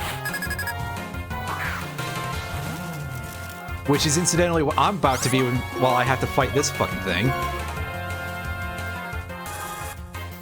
Although if it wants to just install light screen all battle instead of doing real things, I mean, okay. Yeah, fat lot of fucking good that light screen is doing you, hey, Buster? At least its immediate response was not, huh, double team, Get that thing out of here. But send in Maractus. You still think that's a Pokemon, dude?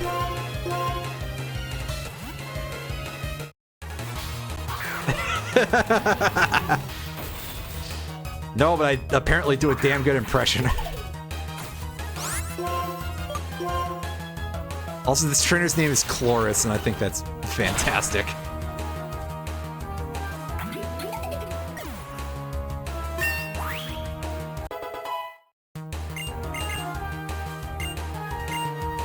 Yeah, I'll take Flamethrower over Heat Crash, thank you.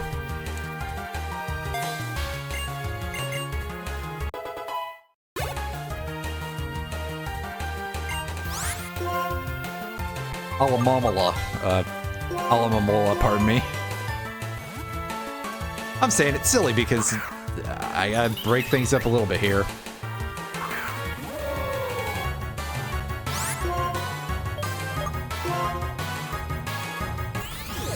Alamamola, a surprisingly tanky Pokemon, and of course, not actually an evolved form of Luvdisc.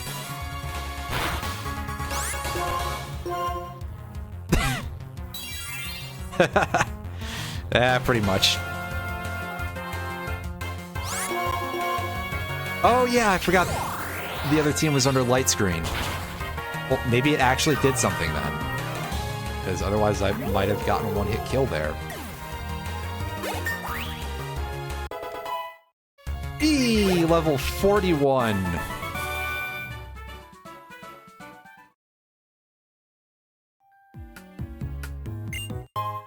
Oh neat, a Citrus Berry.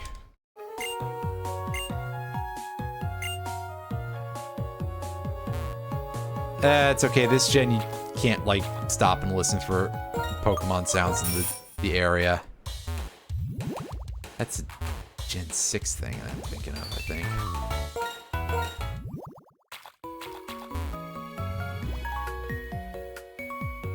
Alright, you get some rest there, buddy. Have a good one. Excuse me. I got the hiccups.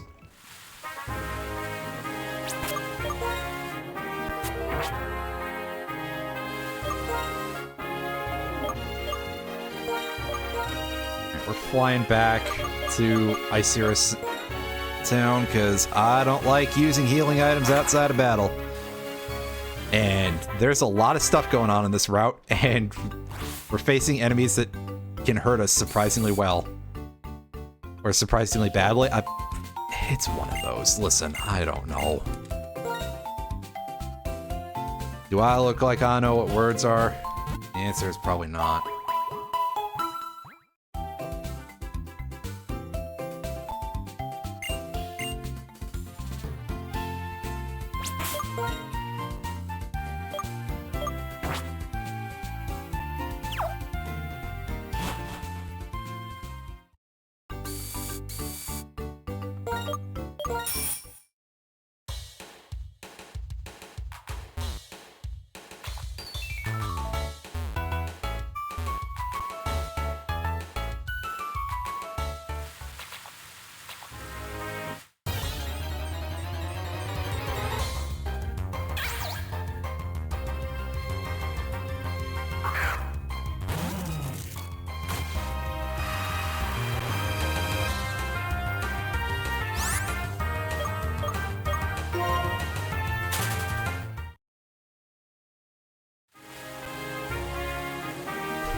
Yeah, let's see how we can do in terms of damage with the turn. See if we can kill these things in 1 to 2 turns. Oh, well, we can get a crit, and that's a one-shot. That's good.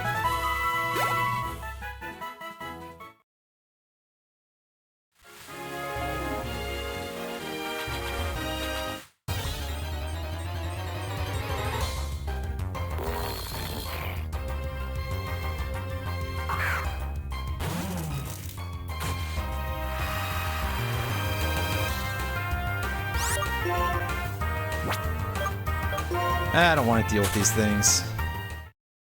They kinda suck.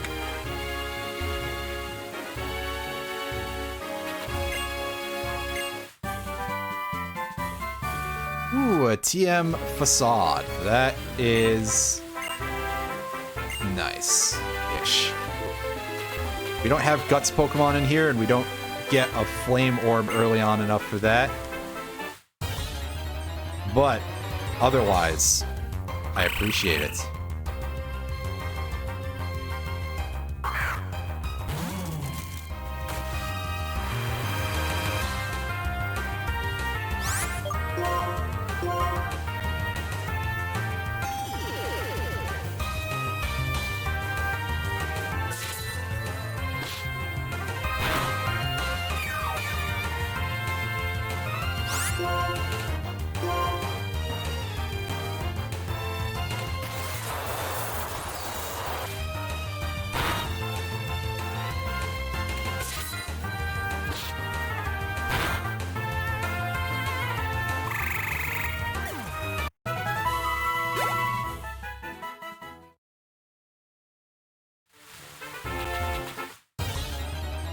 Everybody over here? I think I have, but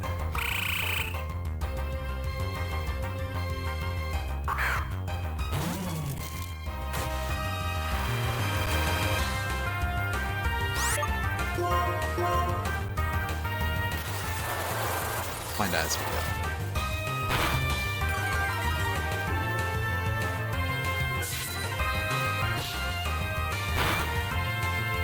Of course, always with that rude ass accuracy reduction.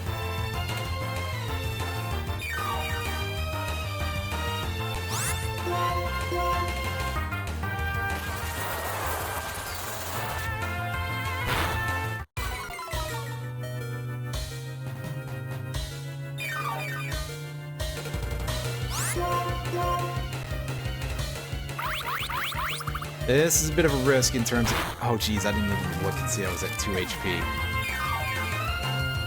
Wow, okay. Great accuracy job on my part. And again, this thing is hitting all of its 85%.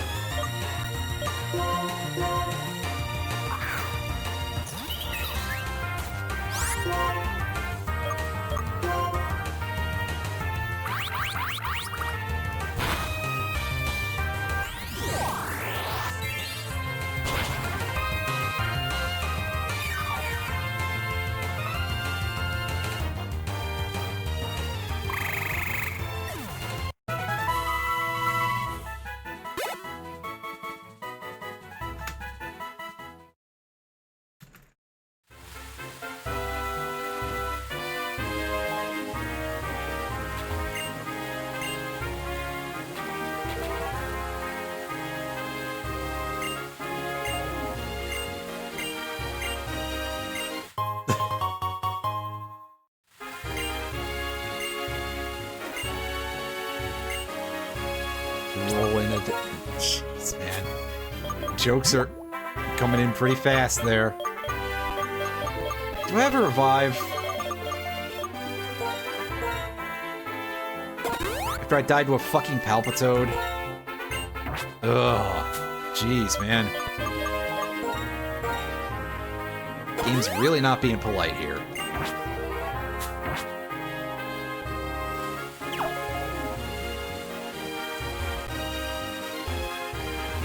Hey, you guys. Relic Castle and Desert Resorts.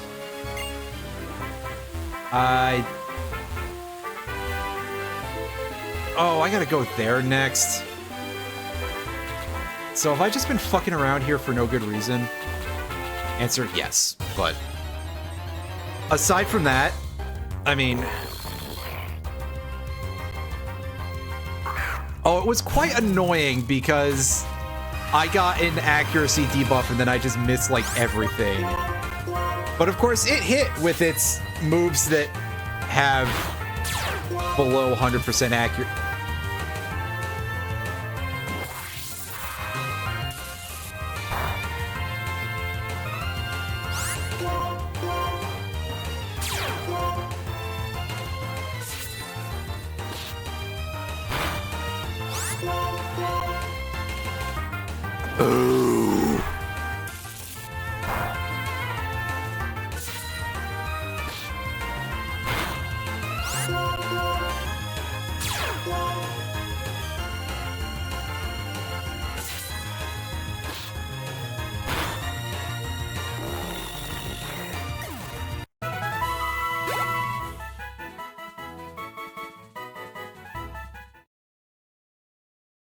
Alright, I guess I'll just fly back to Nimbasa. Handle things.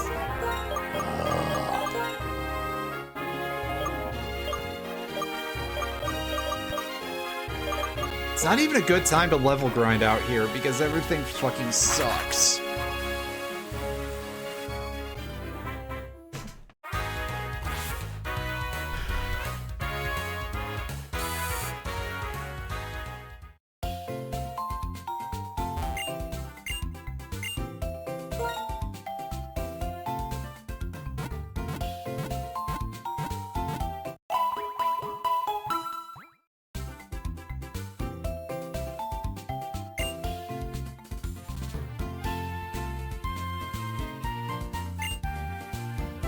Alright, Relic Castle time.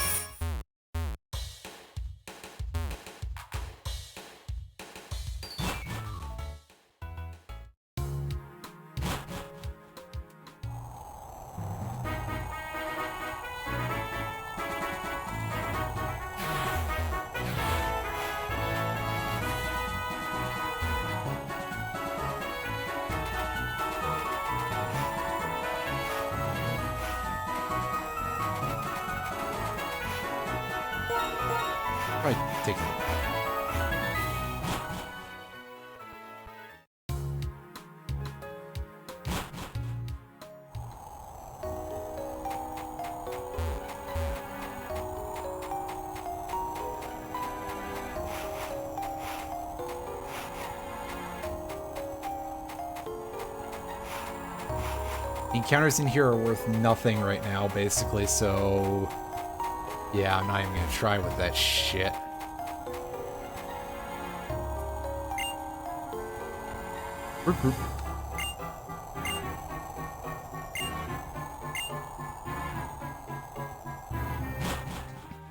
Slow ass.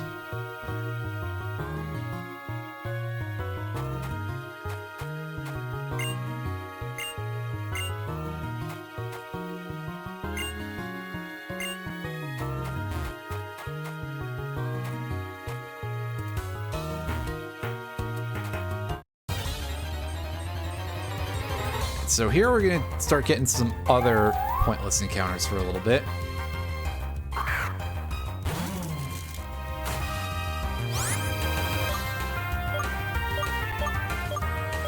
Yeah, I'm not even gonna fight these. I'm saving my PP and HPs for The Team Plasma grunts. Well, thanks, dude. I'm surprised you didn't get mauled by Team Plasma dudes, huh?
I think at this point I can probably move the EXP share over to Pinchbeck,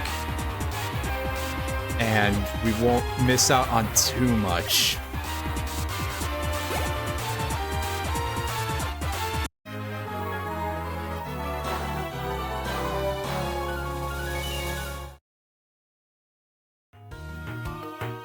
Because we should be able to use Megaduce in battle now, at least a little bit.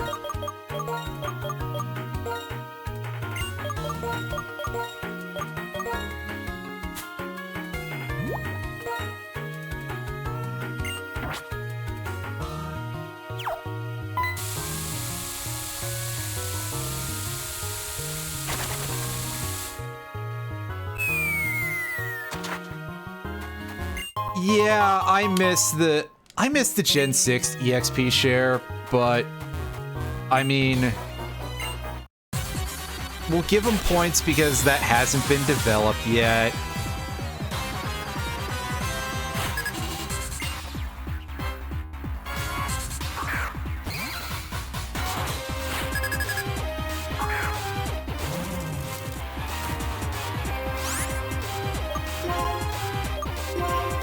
Hey look, it's one of the goofiest Pokemon in existence, Scraggy. I love Scraggy.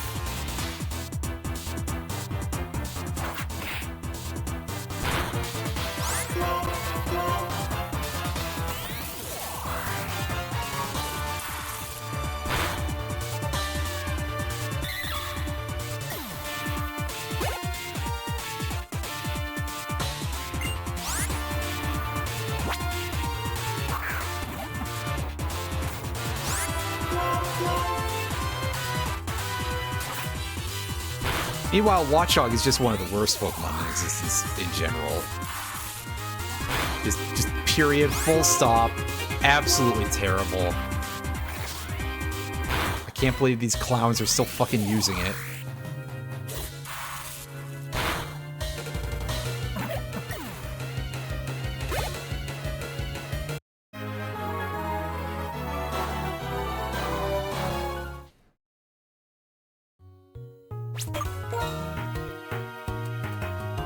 What's our current EXP looking like for... Need almost 5,000 for the next level. Shit, dude. Well, I guess we are... a couple levels ahead of the curve, to put it nicely here, so, okay, fair enough, actually. Wow, that didn't get us a full. Ah, crap, I didn't need to run through that so soon. I didn't go down far enough. Whatever. We'll be able to get back. Yeah, see? So a lot of this area is more designed around being annoying than anything. How strong are the wild encounters here? Okay, yeah, they're real Pokemon. Good.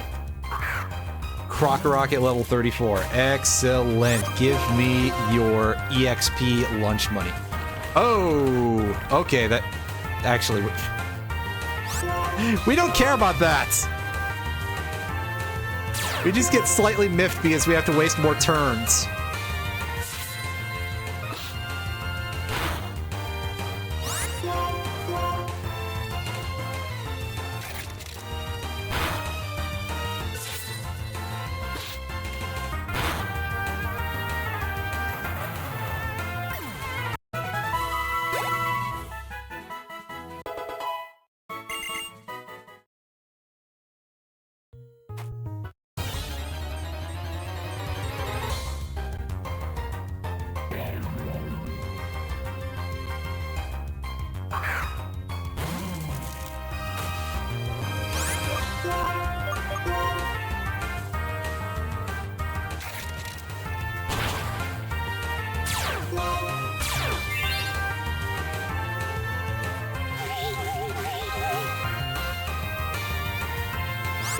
Is that power split? That's probably gonna turn our HP down a little bit.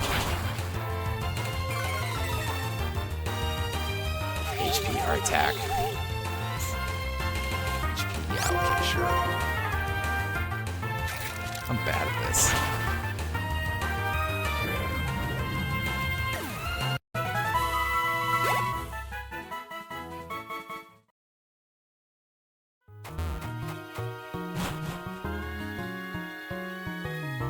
Yeah, so that's just more ways to keep going up. I think out the back entrance.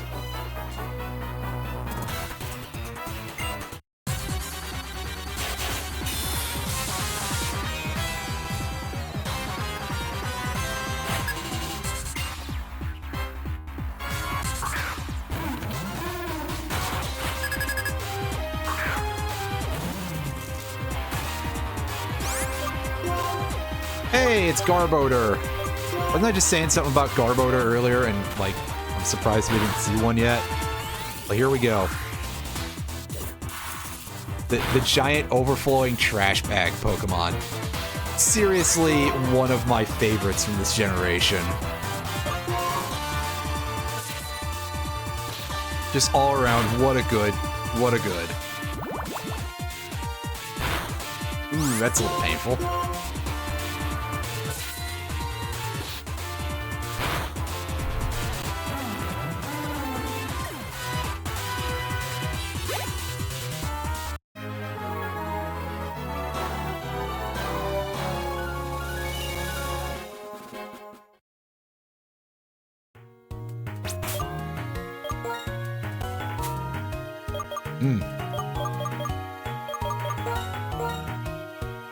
Nice. Let's heal up. I'd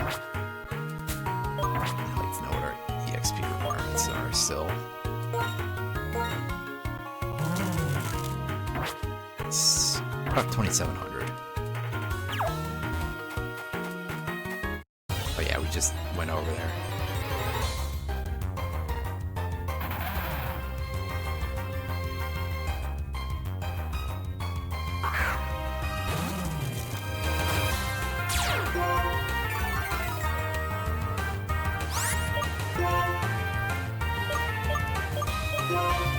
Just keep hitting this Crocorock with the usual stuff.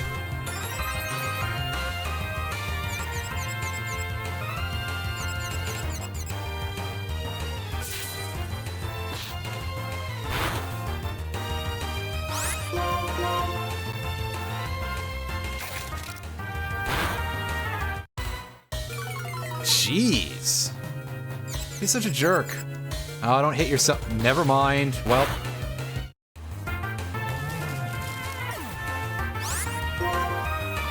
Thanks, you dickhead.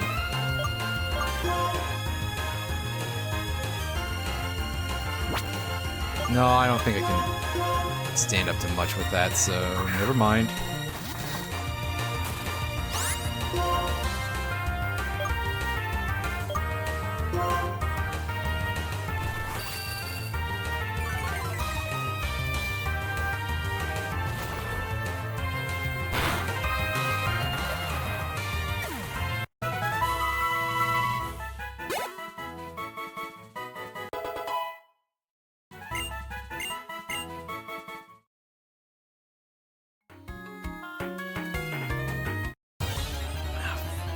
Can you not, game? Like, can I get an encounter slightly less than once every frame here?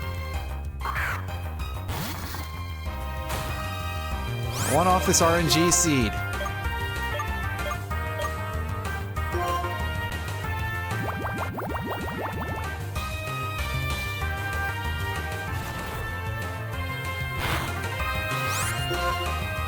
Just want to go outside and heal.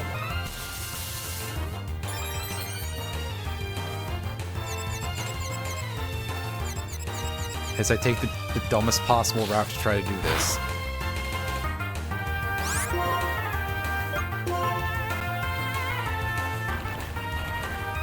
And it's using dig. Alright, cool.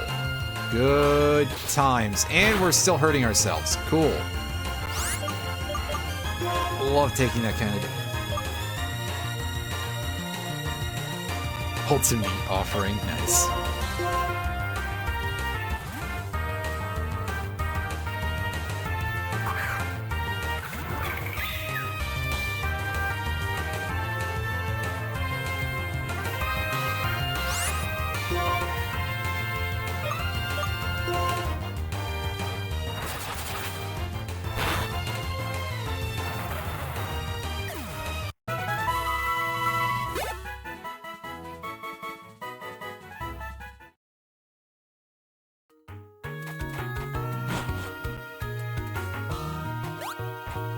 Also, I like that it's referencing the original artwork and it's got like a skeleton hand in it and stuff. Which, I mean, skeletons they haven't really been afraid to show in TCG. But also it's like, hey, it's nice that they're not taking the coward's way out. Although I guess maybe for this card, the coward's way out would be, well, whatever.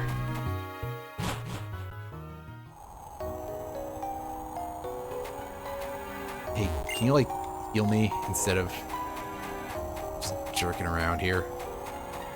No, you're just gonna stand there in the middle of the desert and be like, hey, yeah, I'm Sharon. I'm totally useful.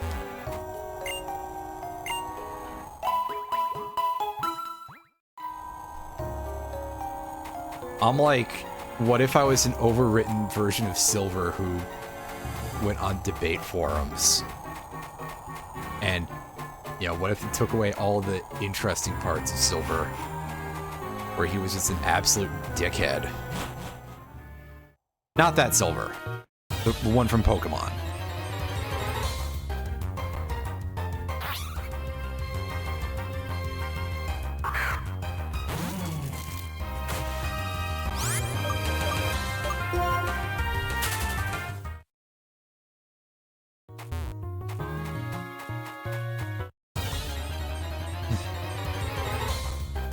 Peach showed her guest.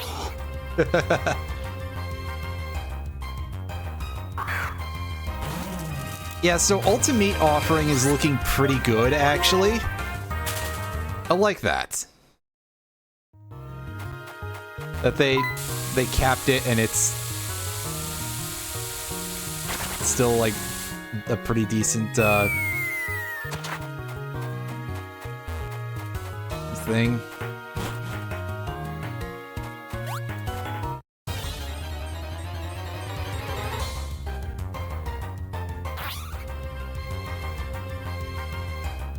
It also has a text format that prevents the effects of double summon and chain summon, if I recall correctly. You because it's specifying how many total you can do. Yeah, whereas double summon also does that. And I believe chain summon does as well, but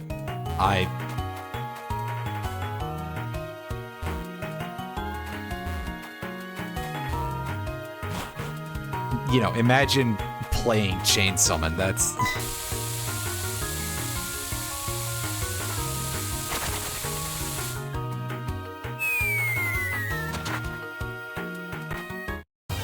That's only technically a card that exists.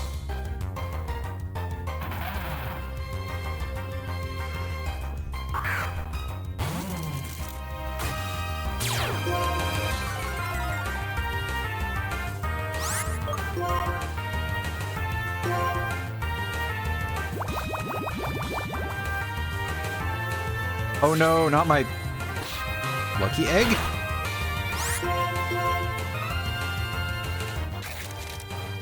Oh no, not my HPs. Actually, that's an amount of damage that's kind of reasonable.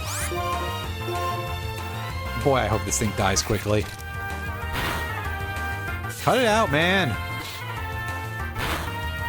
I didn't mean it, but I did.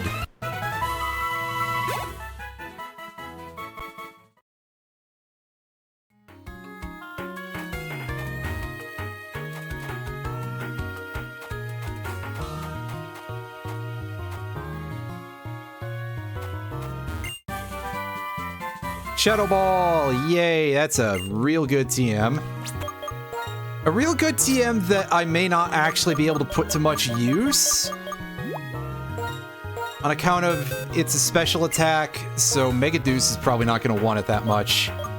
Oh, I can teach it to Olmec, who is soon not going to be in the party. I hate to say it, but I can teach Fly to Mega Deuce after it evolves, so...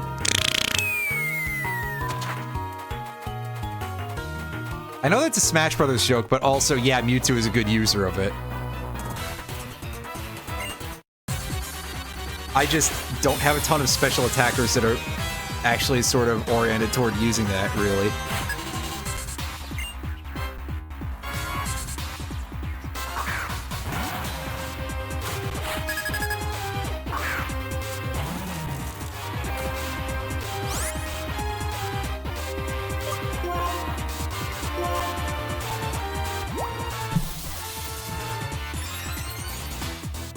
Alright, I need to not hit myself in my confusion, please. Yeah! One and done, hell yes.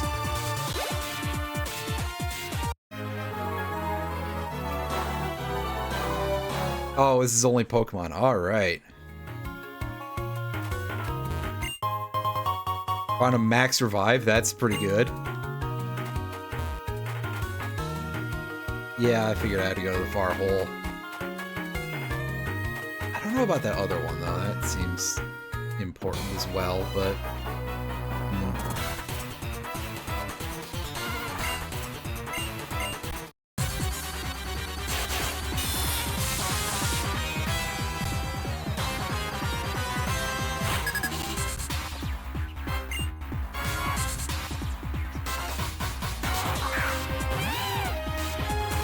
Not life hard.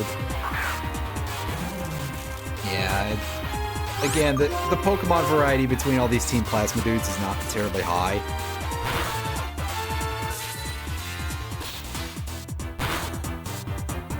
And I feel like there's enough Pokemon in the region that they could have a little bit more, but...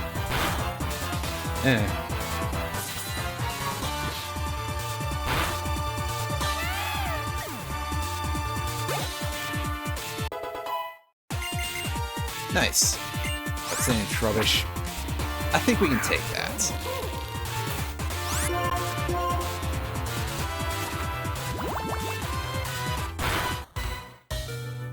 That might be a little bit harder than I want it to be.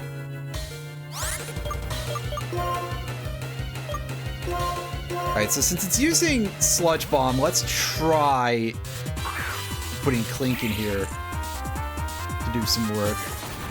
Oh, it pulled out takedown. That's something.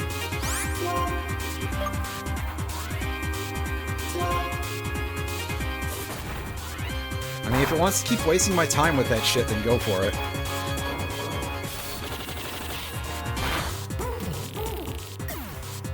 Nice.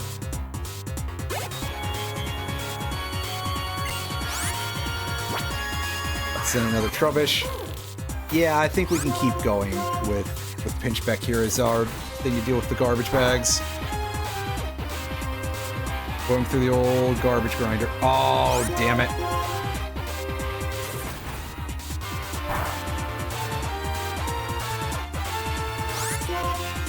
Can you stop missing that attack, buddy? Sheesh. Oh, oh, right, because it has stench, doesn't it? I was very confused by that.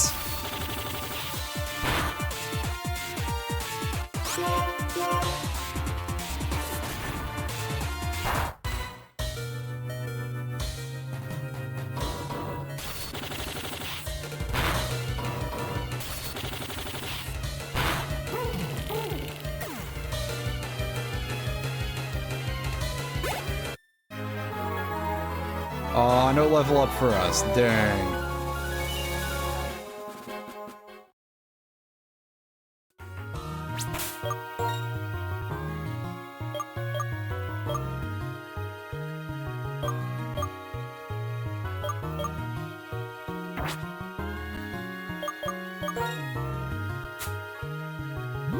Where's...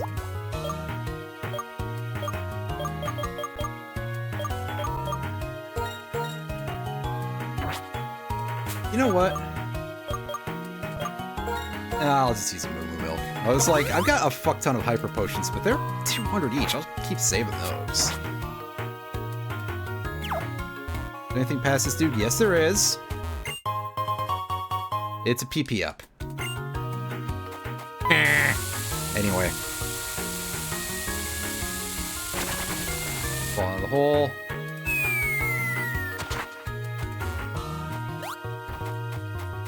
We're gonna go backwards here because I think we wanted to drop down that other hole. Let's see where this leaves us.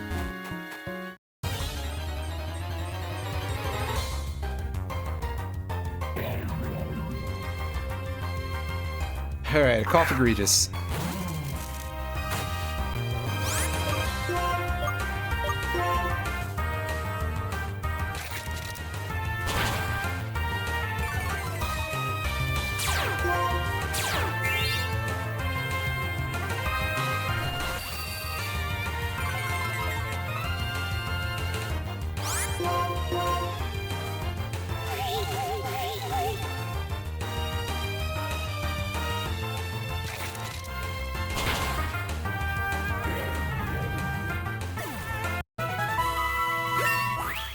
There we go, level 44, so we can finally evolve this Chucklehead and have, like, one of only a very few fully evolved Pokemon in our party.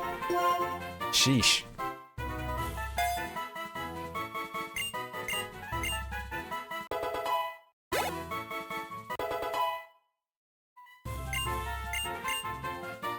Wants to learn Autotomize. That's basically agility, so we're gonna skip out on that, because... as ever, we're not that interested in that kind of thing.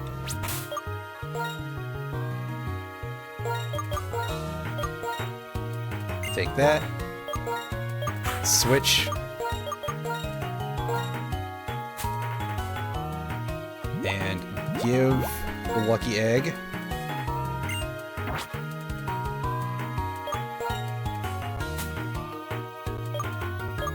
Let's go find our Thunderstone. That's right, it's finally time to use this thing.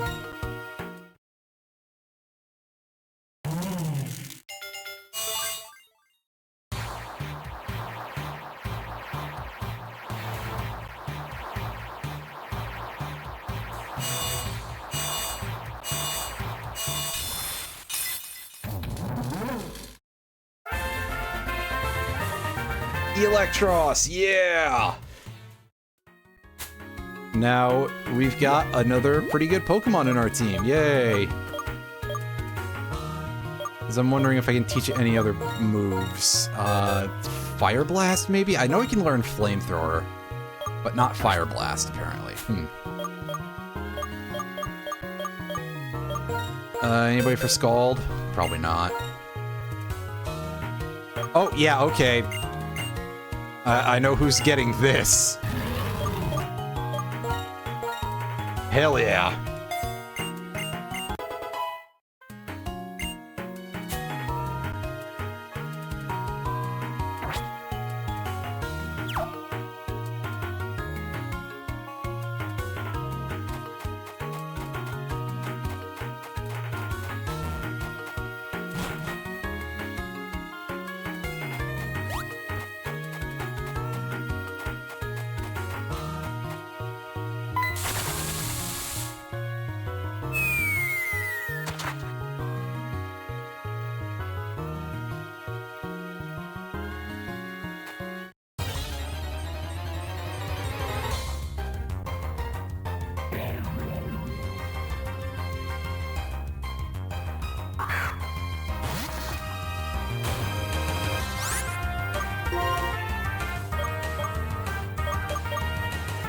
Oh, right. This might not be an easy thing for us to fight right now.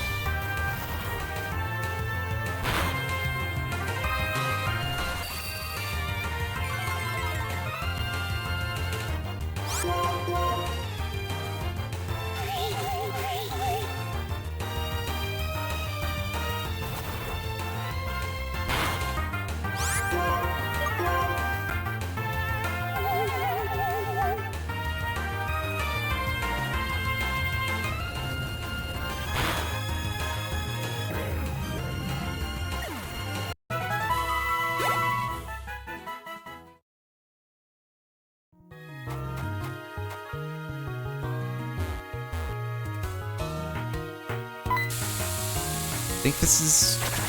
Yeah, I think we were already going down the wrong one earlier. Right. No, we didn't, because that's a jump ledge. Oops.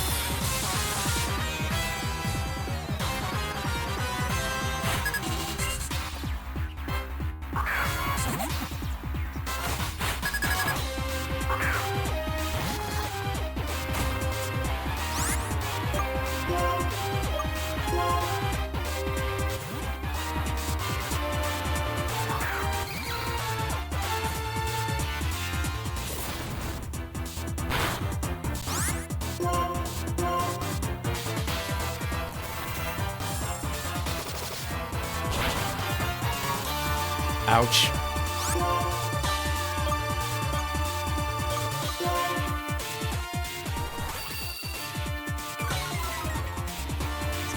Try anyway.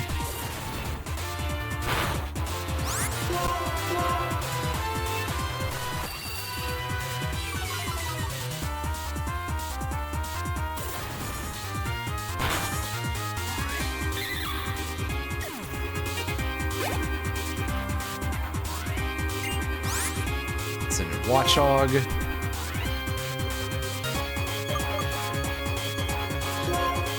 Oh, we can deal with that easily enough.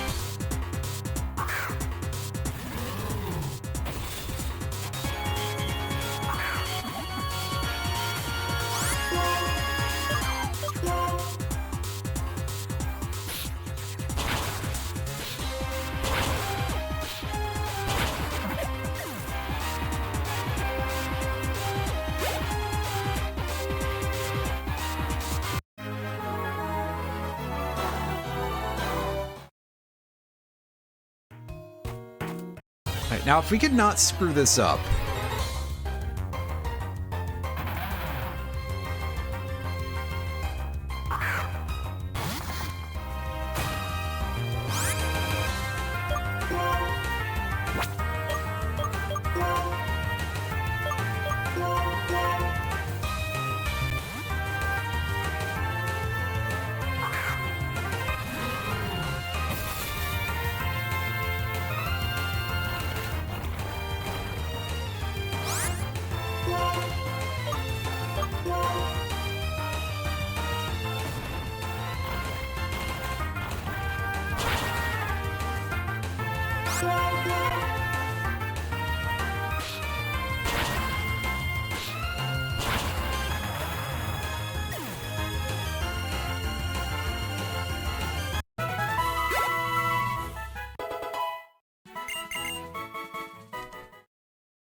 go up one more.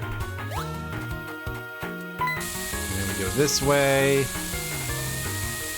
And this one is another place where there's only one way to go. Oh, why'd I do that? Oh. It's because I started turning on the D-pad too late, that's why. Clearly, I just want to keep annoying myself.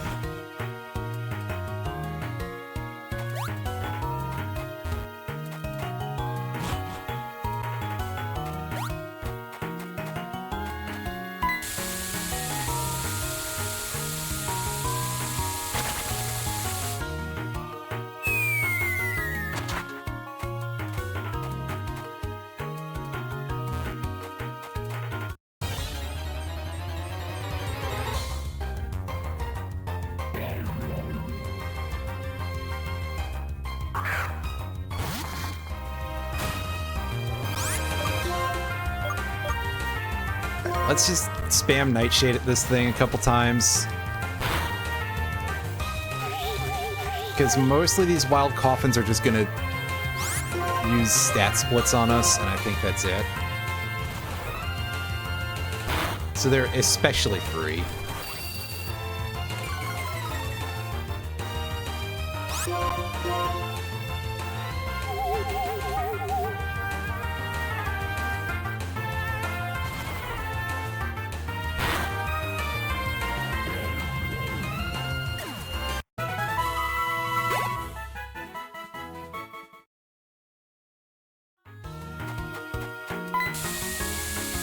Now we want to check this hole, and this is where I'm going to find out that there's, like, nothing here, isn't there?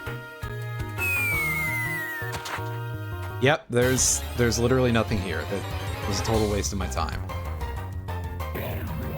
Good. I'm glad.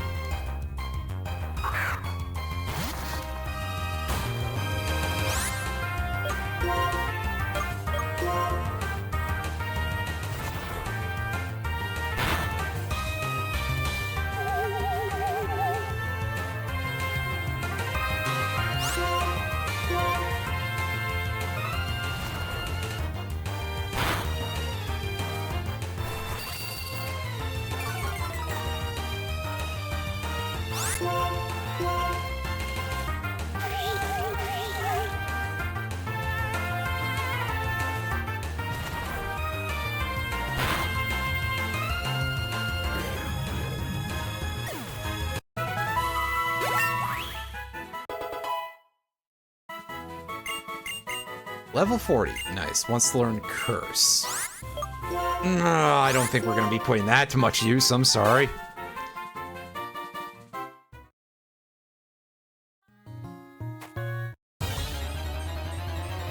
God damn it.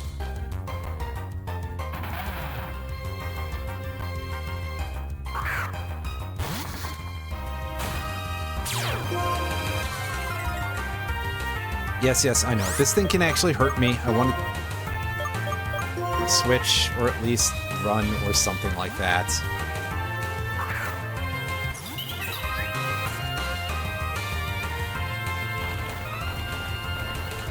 Ah, good. I'm glad that happened. Glad I gotta piss away another turn here for fun.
Sit here and continue to spam this.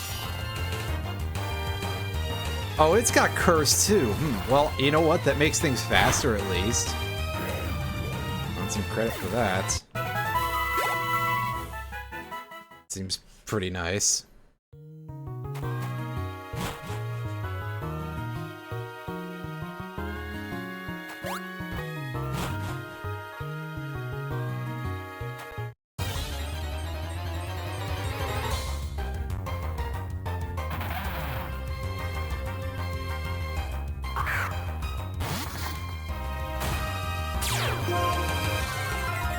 Yes, yes, just delay my switching a little bit more. I'm not staying in against this thing. It can actually cause me some problems.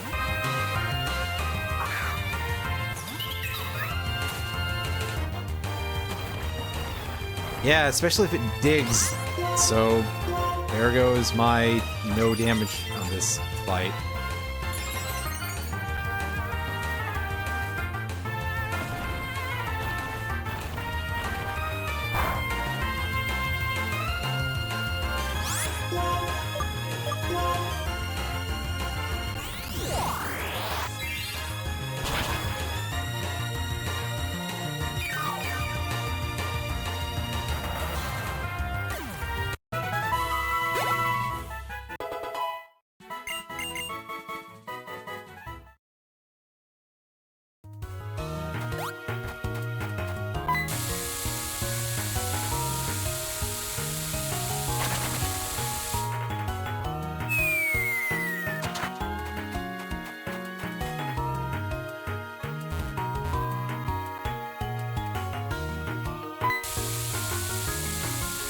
Right.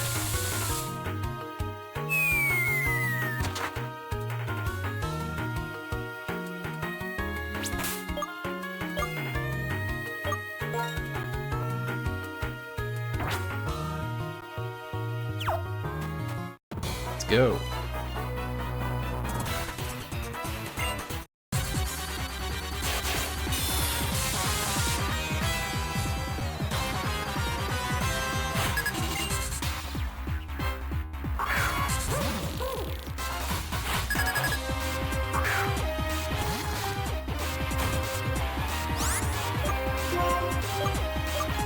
I'm feeling like we can deal with the Trubbish. The Sludge Bombs might hurt, though, because that's a strong attack. Never mind. And we rolled Magnitude 10. Hell yeah. Get that thing out of here. Quickly, put it in another garbage bag before it evolves, otherwise it's going to burst out and not fit. Believe me, this is a real issue. I swear.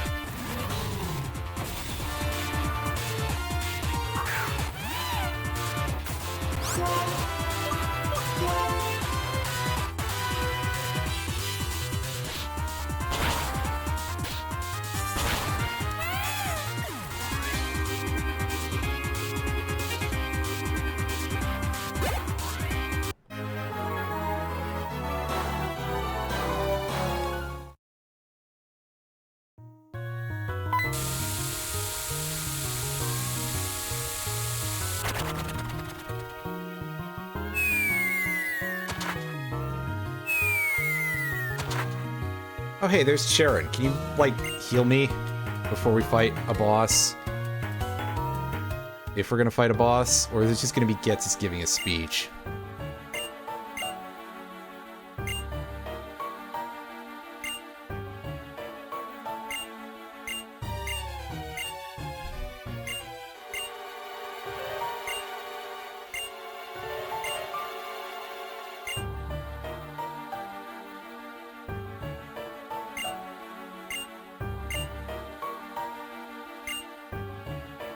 Oh, his Pokemon got sick and died. That's a very rare thing to happen in the plots of these games.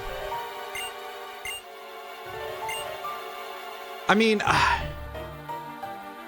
think it's kind of ridiculous for the response to be like, oh, you suffered loss, now you still want people and your animals that are also people but also animals to live together. Like, I've had a lot of pets die, and I think that pets are still okay. And I like to think I'm at least normal about some things.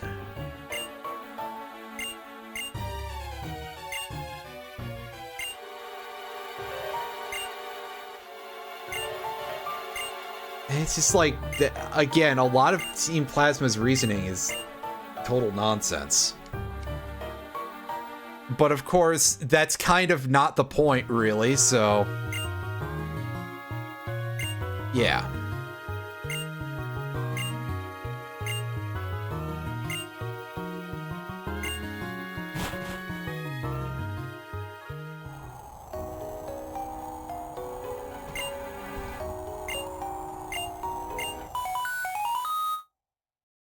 Ring, ring, ring, ring, ring, banana phone. What's up?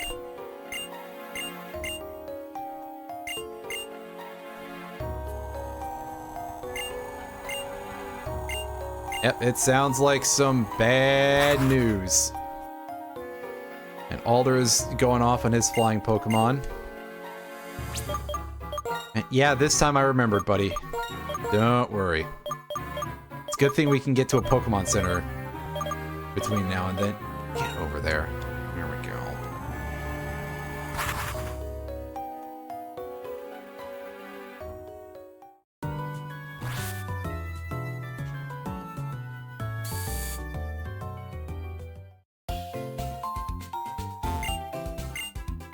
Let's heal up.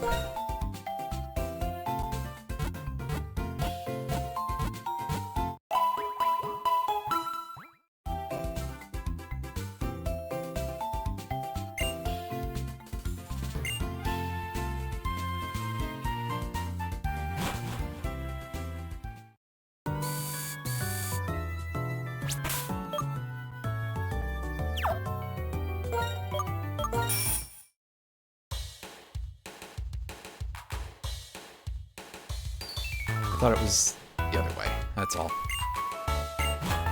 Yeah, it's surprisingly far off to the left of that Pokemon Center, that's all.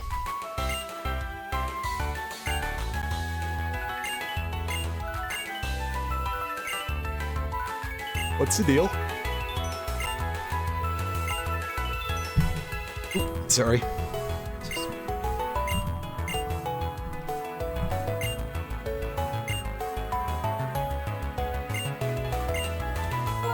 Yeah, I mean, that's where the plot's going, dude, so it is what it is.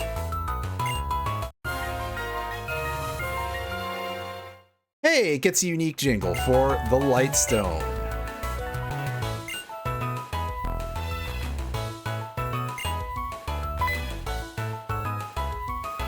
We make a little bed of hay and we sit on it for a little while.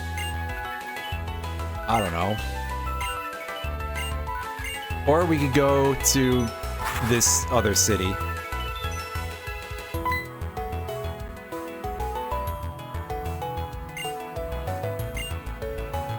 Yes, good old Drayden, the guy whose mouth you can never see. Because it's completely covered by beard.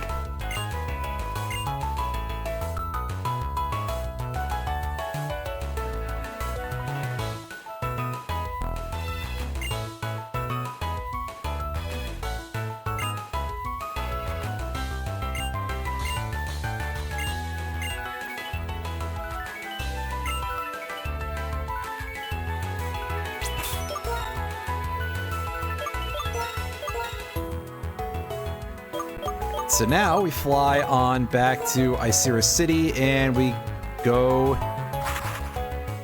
out back towards that bridge from before.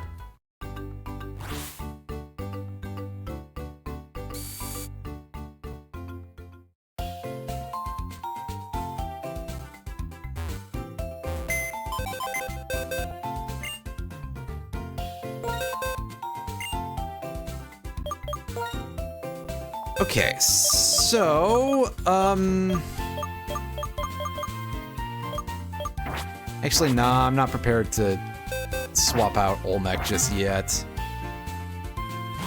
I'll wait a moment for that.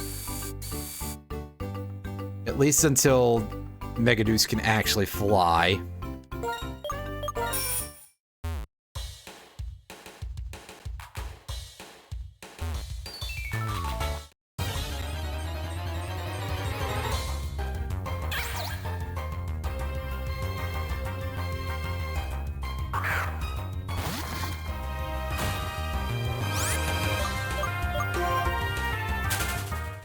Meanwhile, these things are like useless to fight, so I'm going to continue to avoid doing so as much as possible.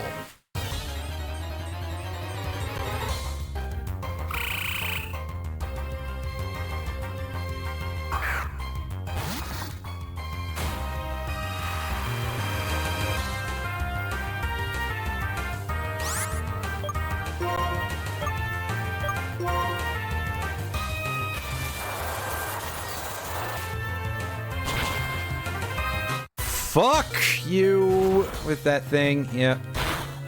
Forgot he's got that. It's a water type move. Oh boy. Absolutely disgusting.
Missed any fights with anybody out here?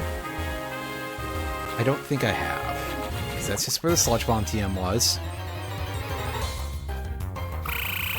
And we got another one of these things. Right. Oh boy, well, let's roll the dice and see if we can manage to not get hit by Muddy Water, which I need to re-emphasize has an 85% accuracy. And it's not guaranteed to drop your accuracy either, so, like, it shouldn't be as much of a pain in the ass as it is. Well, if it wants to keep wasting turns on Rain Dance, that's fine. Or press Aqua Ring again, dude. Hey! Uproar, that's pretty good. That's a nice waste of time. Get that shit out of here.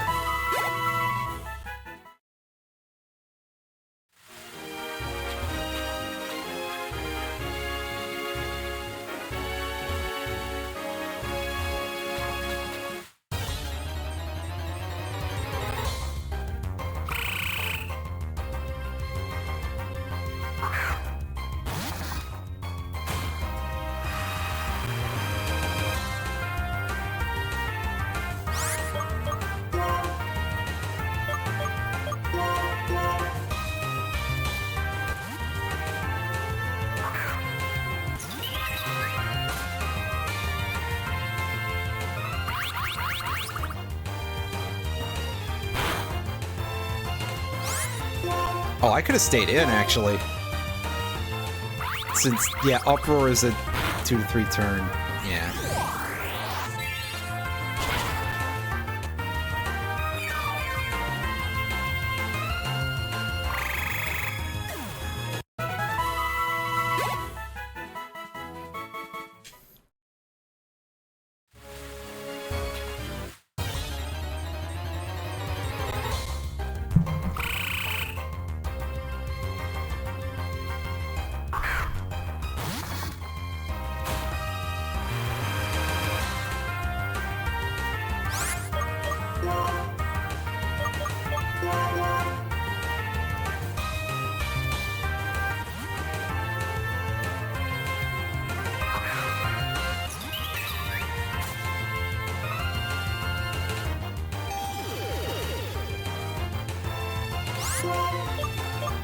Oh boy, Aqua Ring. Man, that's a thing that exists, huh? Man.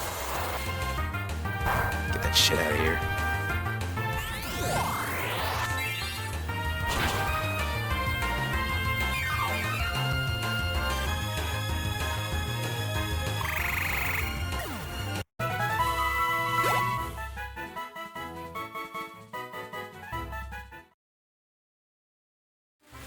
Yeah, I saw that. I have RPG Maker XP on Steam already, I believe. And if I don't, I probably should make sure I go download it, because I did want to, like, pick at a Pokemon fan game. Actually, one thing that I would love to do in particular along those lines would be to very specifically make one that uses the, like the Pokemon Coliseum / Extra Dimension type of mechanics, where it's Shadow Pokemon and stuff. I wonder if that's a thing you can do with it. I would not be surprised if it was. But right now, I should take a quick look and see if I actually do have that on Steam. Yeah, I do. Okay. Cool. But yes, that is a thing that for anyone else in the audience who might exist for some reason, that you should grab RPG Maker XP because it is currently free on Steam. And hey, now you don't have to pirate it anymore. Which sounds like a weird thing to say about anything. Why am I bringing it up specifically with it? It's because I remember the RPG Makers being extremely widely pirated back in the early aughts.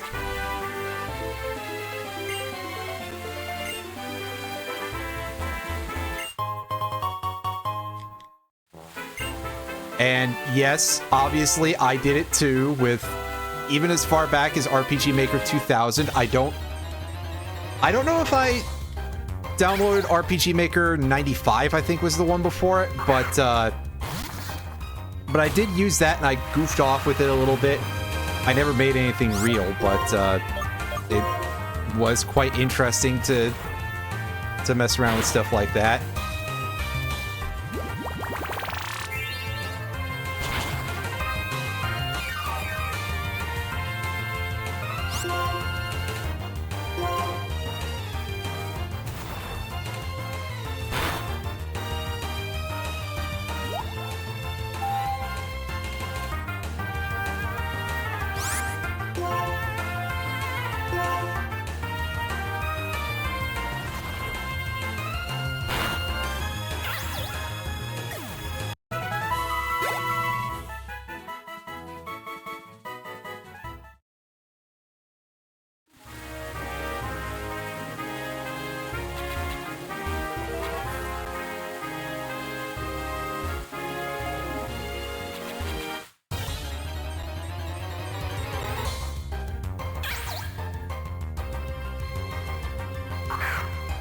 But yes, I think it's interesting that RPG Maker XP is the one that's being offered because it is, well, it's extremely out of date. There have been multiple versions that have been released since then that are on Steam. There's VX Ace and MV, I think, and probably some others. But RPG Maker XP is still an extremely widely used piece of software, is the thing. I don't really know of a whole lot of stuff that was actually made with, like, anything after XP. Probably, like, at least one very popular game was made with... I know that Omori was made with one of the RPG makers, but I don't know which one it is. Yeah, I mean, it is understandable that they would go with one that is out of date, but it's interesting that it's only that one that's that old, I guess, is what it is, and not like any of the other intervening. I don't know if any of those have any sort of discounts or anything. In fact, I could go look just for fun. Because honestly, why the hell not? We're looking at a fart fish here. Okay, yeah, a lot of the others here are, in fact, on sale. RPG Maker MV. MZ, I guess, is one of the newer ones. Yeah, VX. Those are also quite cheap. Yeah, interestingly, they've got RPG Maker 2000 and 2003 on here, and those are still paid. I don't know, it's just like an interesting little minor, just that one? Because it's sitting in the middle there.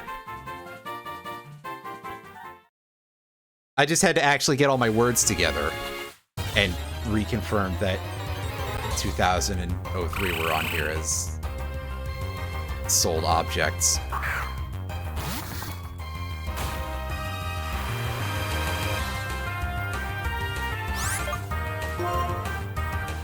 My god, there's a lot of DLC for these games, by the way, for the RPG makers. Ah, you jerk.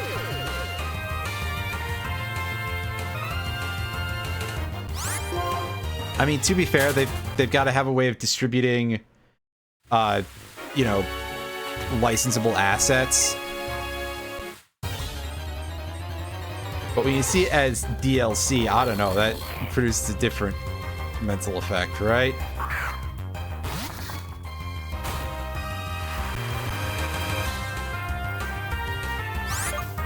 Maybe that's just me. I don't know. Oh, yeah, you go ahead and do that. I wasn't going to get the one-hit kill anyway.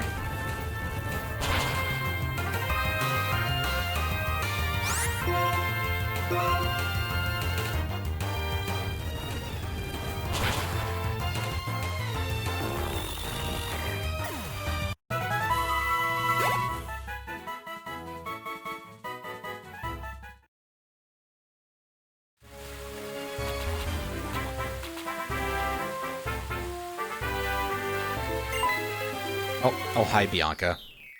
You still exist, huh?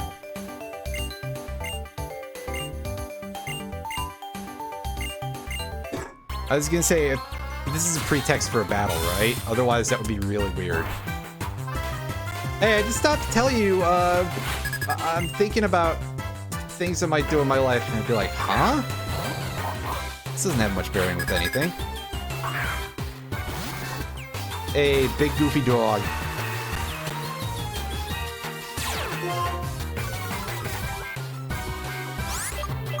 It's okay, I was going to switch out for that anyway, because I can't really fight that in my current position.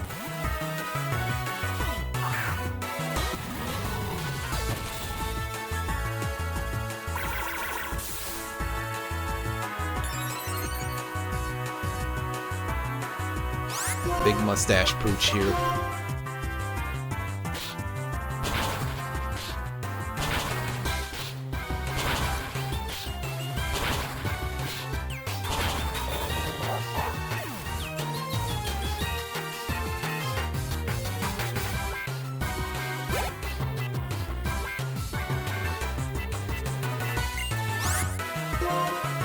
Semi-poor. That is an easily removed threat.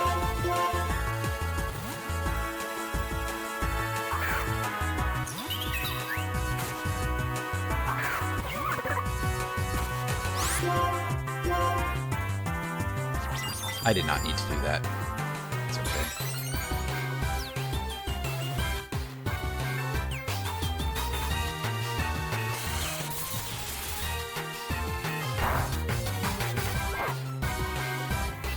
Aw, man. You got burned. Well, that's fine. Giga Drain will fully heal us anyway.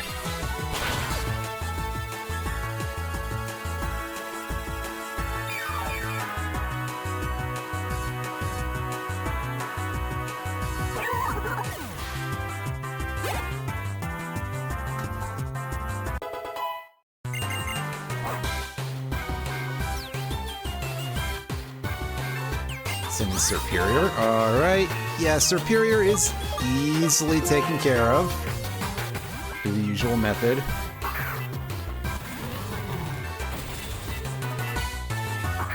So I don't remember what her last Pokemon would be.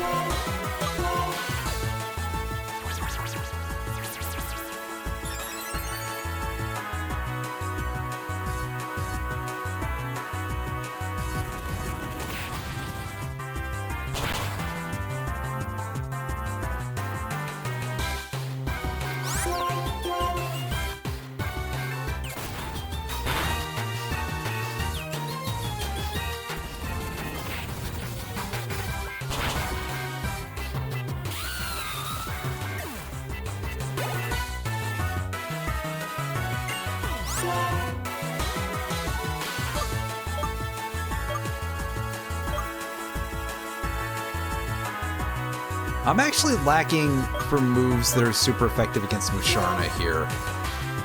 So I'm gonna just try sending out Mega Deuce for EXP purposes.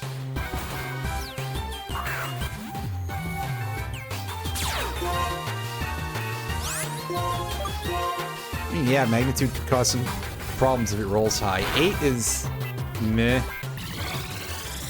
Yeah, I think it probably does more damage in response. Ow! Yeah, especially after the confusion settles in. Fuck. That ain't nice.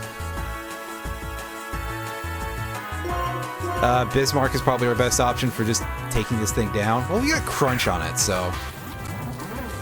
yeah, of course.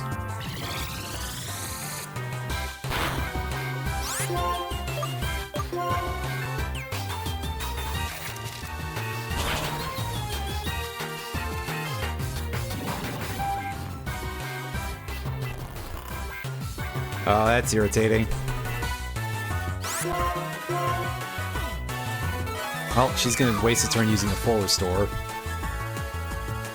We're just gonna sit here and mash on Crunch until we wake up.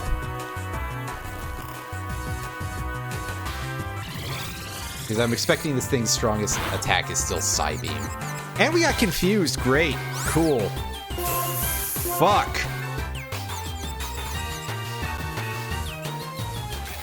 What, I get hit by like 3 Psybeams and got confused by 2 of them?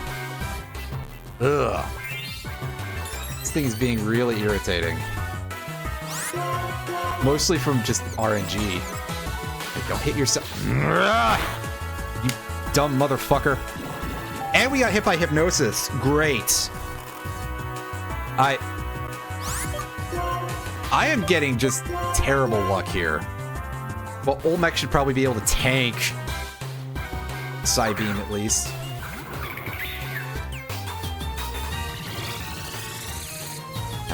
Don't confuse me. I'm gonna be so fucking mad if it happened, because honestly, at this point, the RNG is just...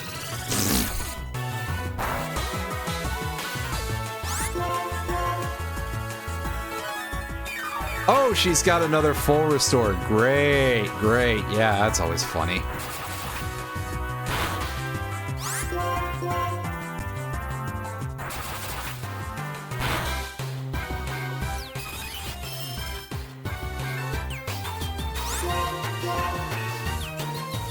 Yeah, can you waste some more turns and just keep doing that or something?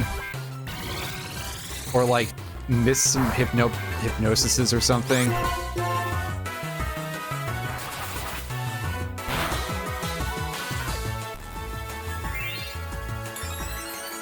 Alright, well, hopefully she's out of full restores, so I should be able to just Psybeam this thing down now. Yep, there we go.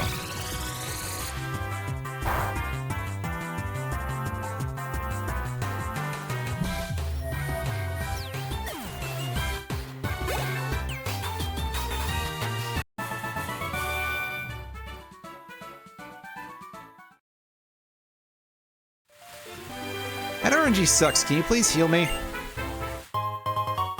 Oh, she gave me a full restore. It's not quite the same, but alright.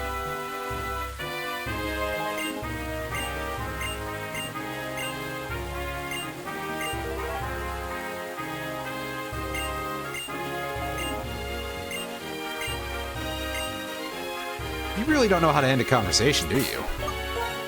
It's okay, I get it. What I don't get is the lack of healing. Oh well. Back to Icero City, so where we can traverse this route for the 3rd time. Unfortunately, I still don't like using healing items outside of battle. Or even in battle, for that matter.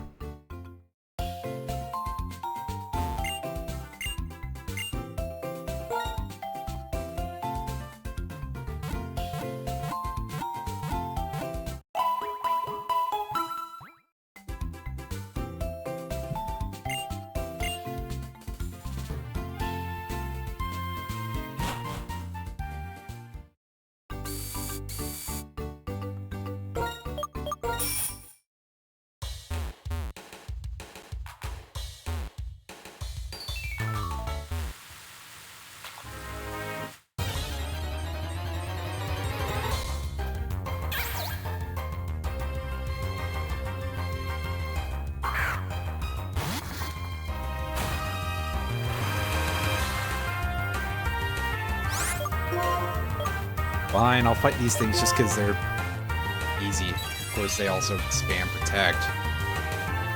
Because why not, right? And 2 in a row. I love when that happens. I swear I never see that happen unless it's...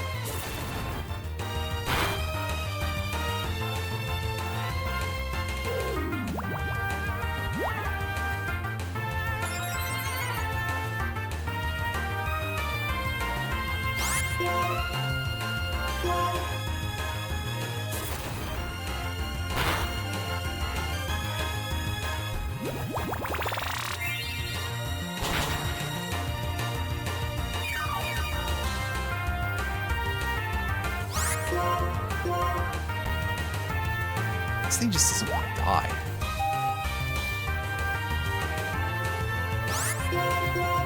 And of course it yawned at me too, just to really add insult to more insult. Fine, I get it. I won't fight anything. I'll just not have any experience. Okay, sure, fine, game.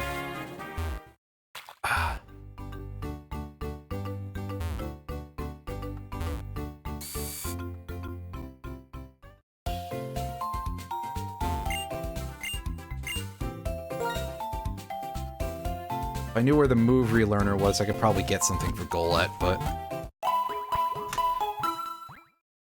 I don't remember offhand. Yeah, I could get Shadow Punch. That would be an actual real move instead of Nightshade.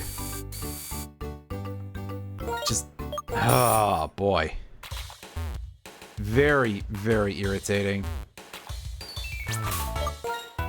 Actually, I'm curious about something. Did you at least get a good ability, buddy? No, it has Klutz.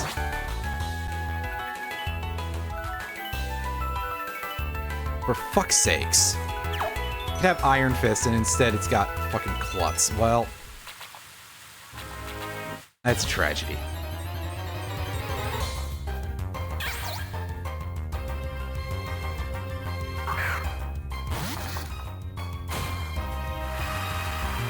Alright, so we're apparently only able to fight Stunfisk out of anything that's out here, because otherwise Shelmet just tells me to go eat shit, so...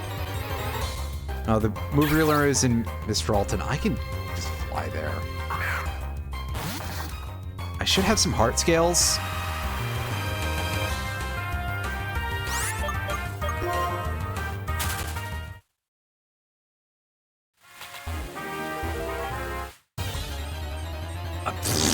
I pressed up and then immediately it's just like, oh, by the way, we're turning it back to the right.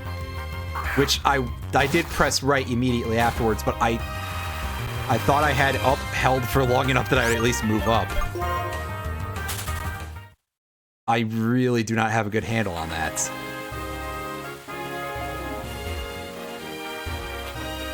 So when my movement switches over to a more mechanical sort of approach, that's why.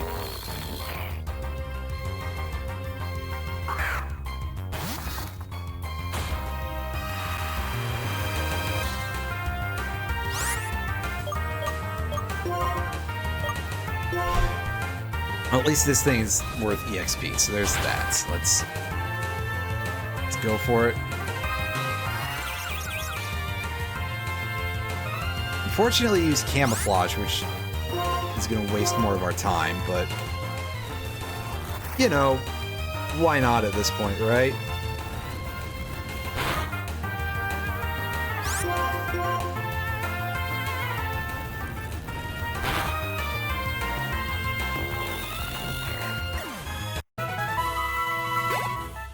Is Shadow Punch seriously my best bet for a Ghost-type move?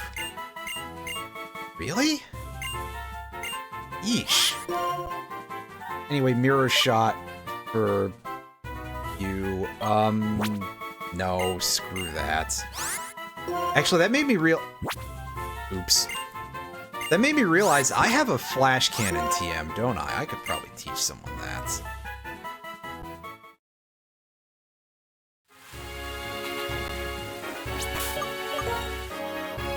Actually, knowing me, probably not, but it would be a useful move anyway.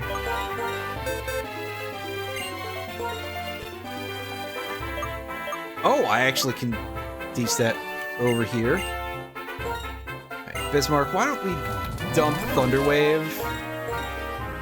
And you can be like this.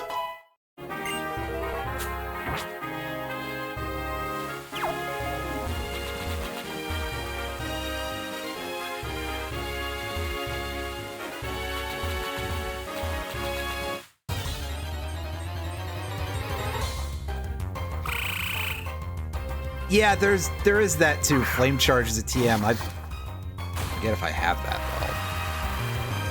though. Whatever the case. Let's try to not get. Oh no, of course not. Never mind. We're not dealing with this fight anymore. Or we're switching out for it either way. But hey, it didn't get the accuracy drop this time at least. At least there's that. This game, man, I swear. Sheesh. Oh, hey, it actually missed for once. Wow. Good old 85% accuracy. The game finally remembered, hey, yeah, it's not 100% for the opponents. Well, that was quite painful.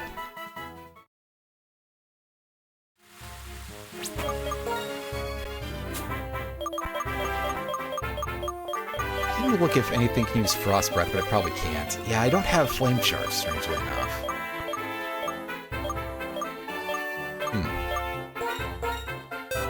Right, Frost Breath? Anybody able to learn Frost Breath? No, which is fine, because in this gen it's kind of crap. I mean, it's a guaranteed crit at 40 power.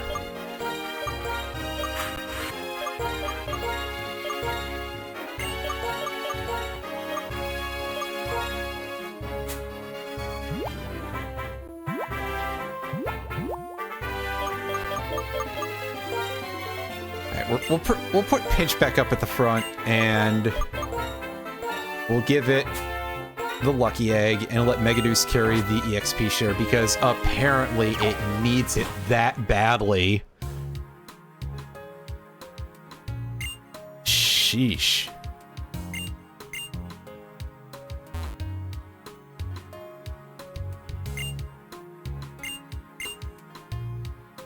You guys got anything else interesting to say, or is it just...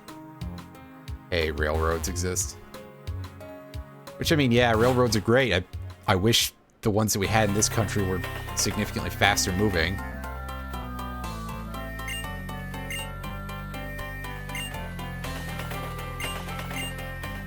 Weekend evenings. Yeah, it's Monday, so we missed this. We should have streamed yesterday, really.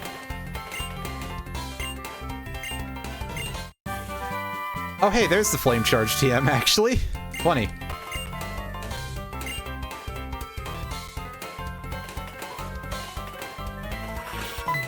Oh, you chuckleheads are here. Guys, I was gonna go over here anyway. Like, what was he gonna do?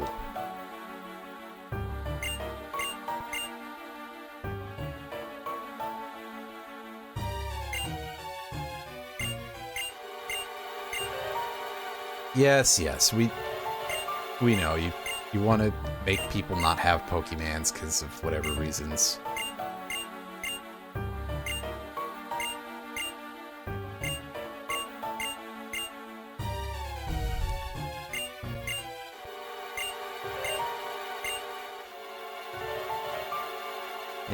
Do we not get into a fight here? He's just here to give us a speech about how cool he thinks he is. Alright, dude. Sure.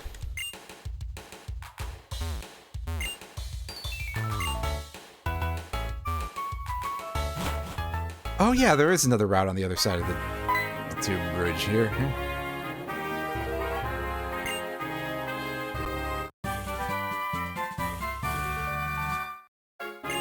Well, alright then.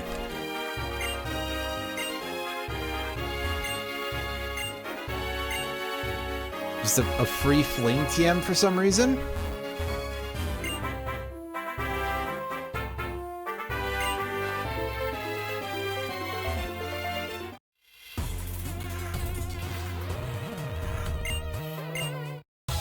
Alright, we got a couple of bikers hanging out on this route, and cue balls, or I think they're called roughnecks in this generation, but cue ball is funnier.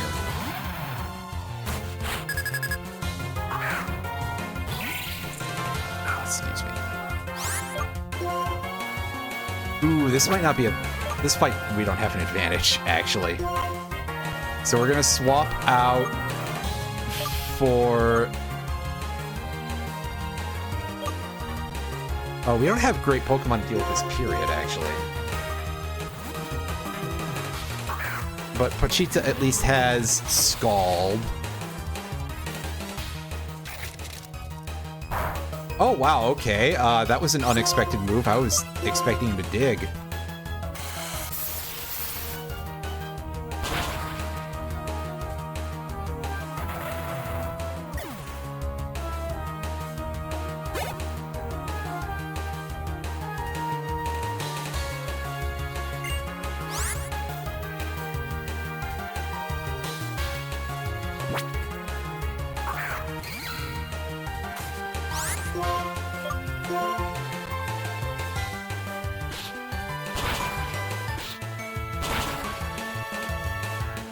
Dang it! Dang it, Bobby! I was 1 point away. Sheesh. That's the worst.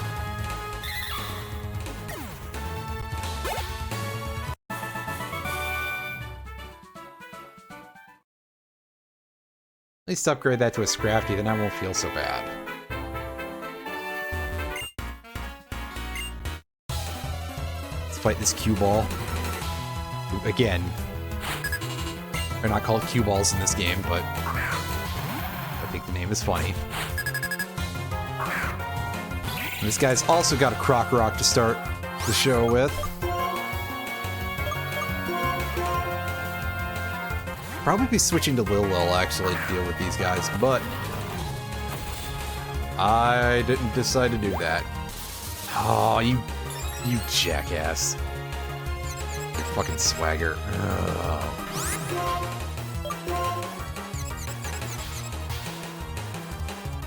Well, thankfully we managed to pierce through the confusion.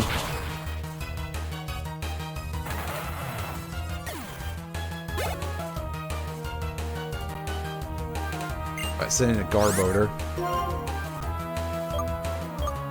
That is easily removed by a surprising amount of my party, but I don't trust Megaduce to be able to do it, so Olmec, you would take care of this.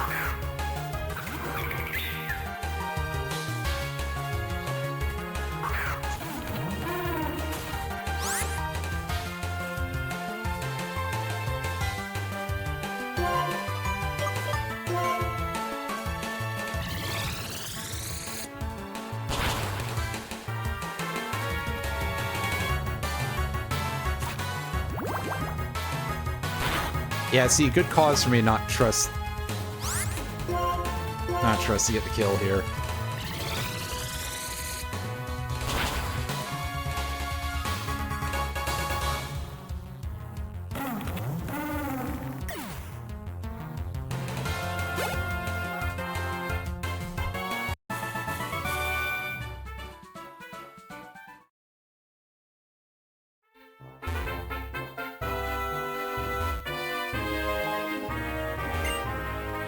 Shopping center here. We got another double battle available. Cue ball. You guys got anything interesting going on here? Probably. But I forget what.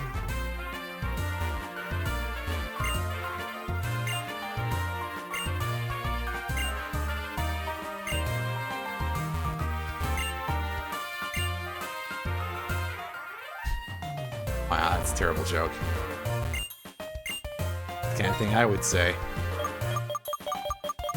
So we got some in-battle items that we're going to continue to ignore for now.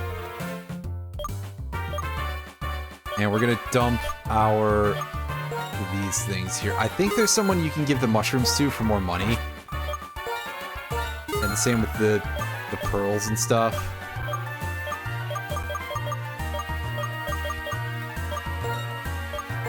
But this will be fine, probably. I'm going to regret saying that, I'm sure, but eh. But no, I want to keep those. Sell the X defend, X accuracy.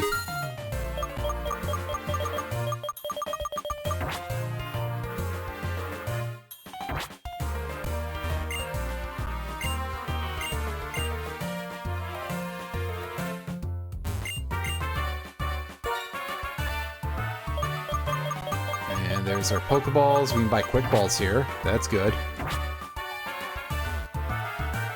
I don't know how many more things there will be in the game to want to catch, but...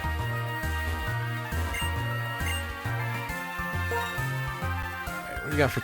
Oh, you just have those. Well... Oh, I'll be the judge of that, buddy. I bet you've got just the same garbage that everybody else does. Ah, yes, a Liepard. That's a Pokemon, alright. Mine's probably better even before evolution.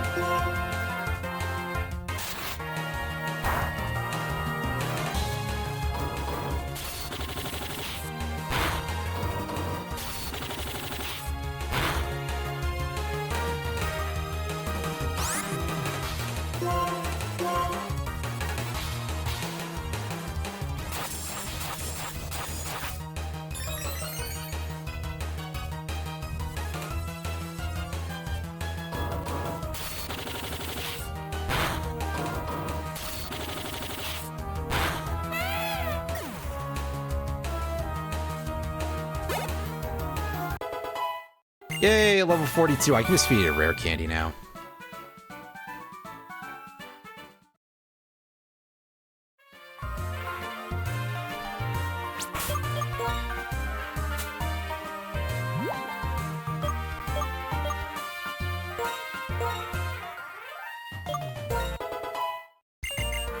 Yay!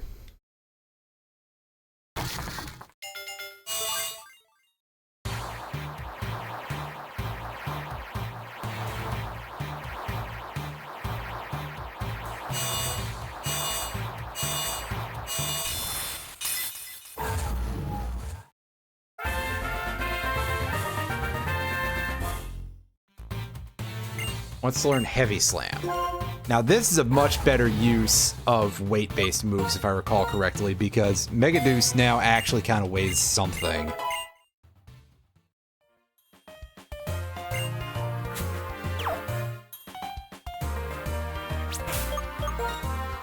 If I recall correctly. Let's take a look here.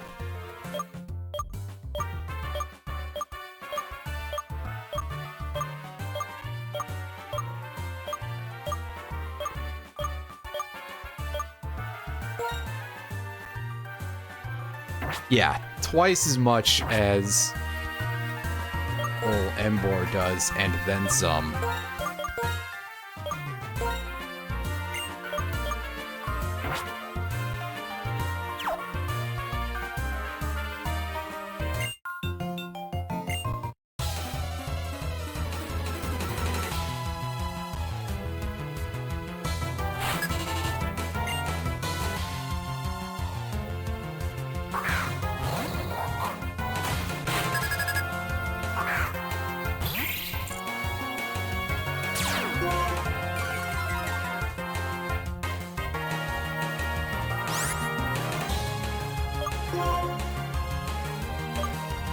Now this could have some actual moves to it, so we're gonna approach in an extremely risky way, just as before. Ouch! We're gonna start by landing Bind for our continuous damage. Unfortunately, it's very small continuous damage at this point in the series, but whatever.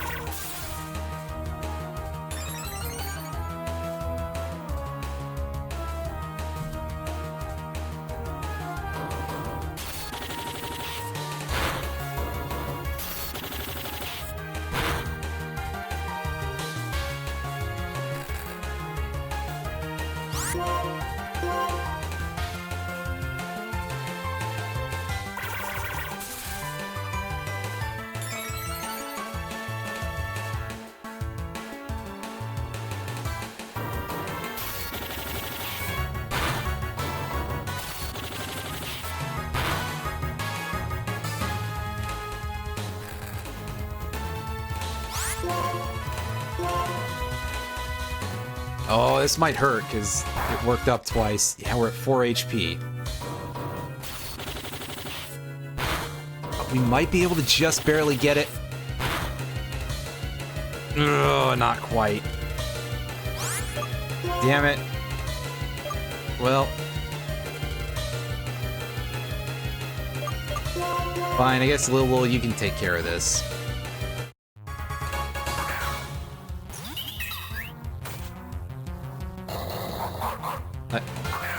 Alright, dude. Okay. Sure. That's a strange thing to do, but alright. Hey, we're faster than it. I think it just did that to fuck with my EXP distribution a little bit. Level 37, alright.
Lampent, that is the evolved form of Litwick.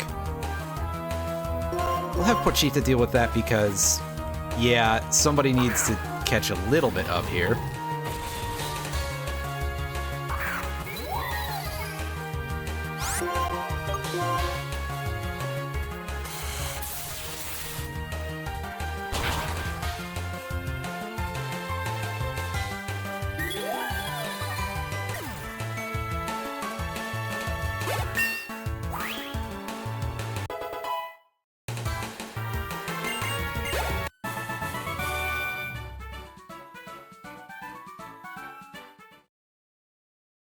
And that catching up happened pretty quickly, so that's neat. What do you guys got going on here? In-battle items. Other in-battle items. Oh no, those are meds.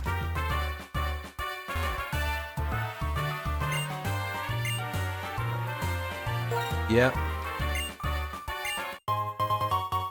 Well, thanks. I just don't need that right now, but alright, dude.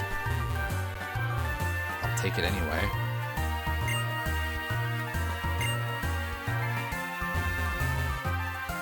Why was the HP up never, like, named anything differently, huh? They just kept calling it the HP up forever.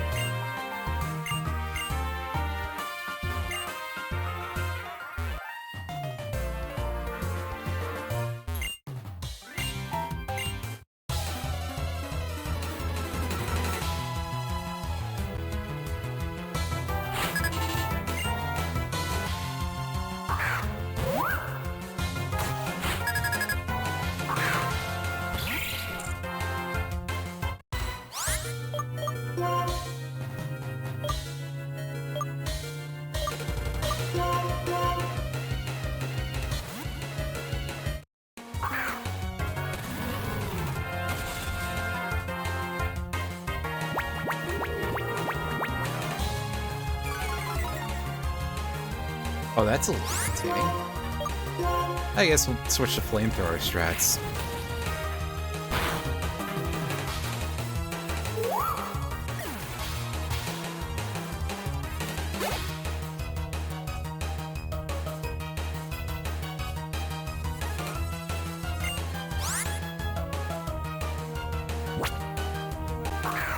And it should be quite easy to remove also. We didn't get slowed, so... And also, Lilligant has mostly grass-type moves, which is one of its big downfalls, so the odds of us being able to hurt that thing are pretty low. Or get hurt by that thing, rather. Oops. What do you got, buddy? Maybe if they had access to a Pokemon that was not natively from this region. Unfortunately, that is not a thing. I don't know why you guys are acting otherwise. I'll take on the rest of the trainers in this route in a second. After I go heal. Oh, hey, dude. Also, yeah, check out this city with its incredibly futuristic look. Yes, we know he does the same shit every time. Yeah. He's out here. He's just...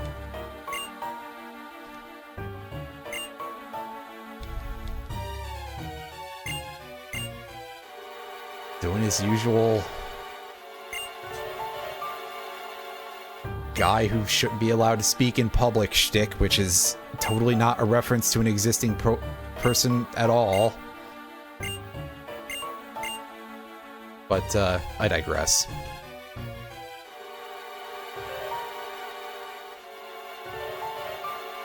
That added nothing. Just let me go heal.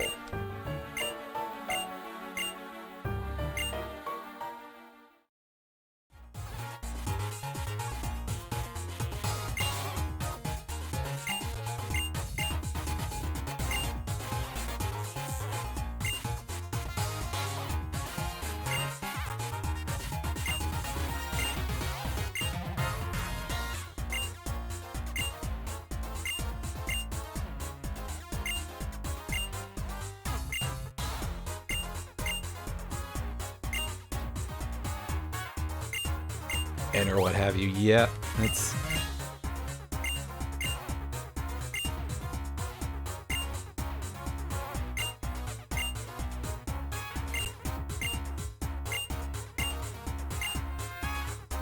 Yep. Yeah. We get it. I just want to go heal.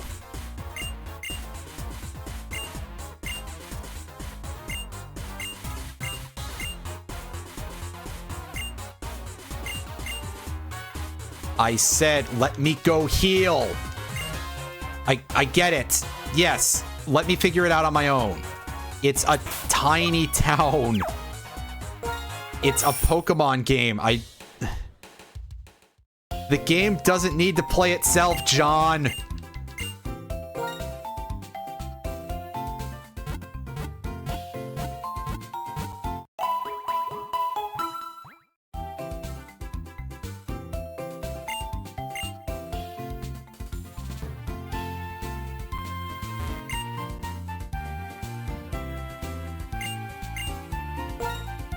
Oh, you don't sell TMs, you just sell balls. Yeah, it's like most Pokemon games. But also it really is just like, hey, yeah, sometimes it really does interrupt you. Anyway, yeah, okay, let's talk to the plots and...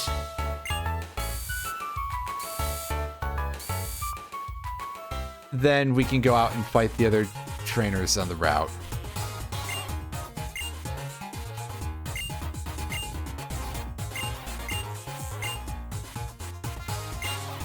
That is a very weirdly, like, set up staircase. That's all I'm gonna say, because, yeah, a lot of the rest of it's just like, hey, yeah, you've seen an anime, right? Again, I like Team Plasma, I like Getsus, I like how horrible they are, but also the writing is still, you know, it's not necessarily gonna prove to be super great. We'll say that.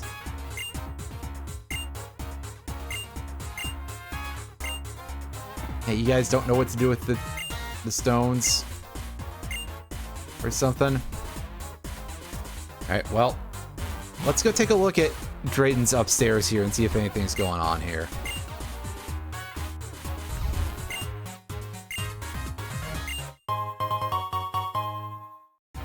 Hey, neat. A float stone, that's not very helpful, really. What do you got for me? A ring target. Even if a move that would usually have no effect. Ring target is usually best used to, like, trick onto Pokemon that have lots of immunities. So if something was like normal ghost, like a form of a Pokemon that's not in this, well, pardon me, a form of a Pokemon that is in this game, but the form's not in this game. You know, like Hisuian Zoroark is what I'm trying to say, which has 3 fucking immunities for some reason. If you switcheroo a ring target onto it, it will be a lot easier to fight.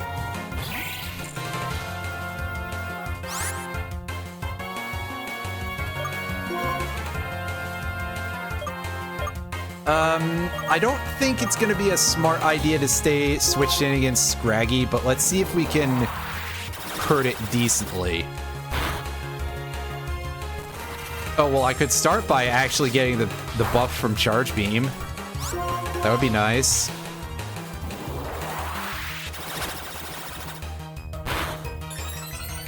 There we go. There's our Charge Beam boost. High jump kick. Ow. Yeah, I had a feeling something like that was going to happen way sooner.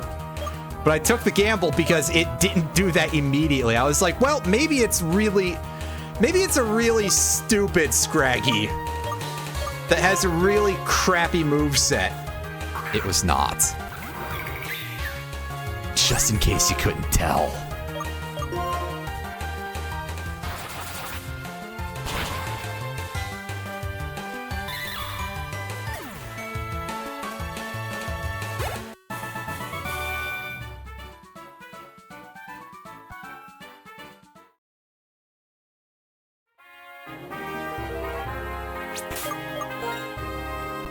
Anyway, I only finally remember, since I used Olmec there for a second, let's remember to teach Fly to Megaduce.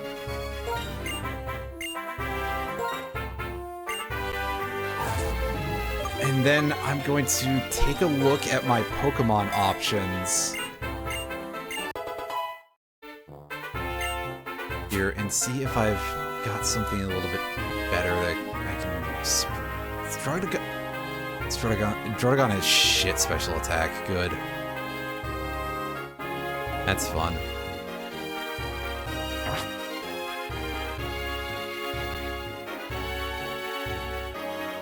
So what gets Surf in this generation otherwise?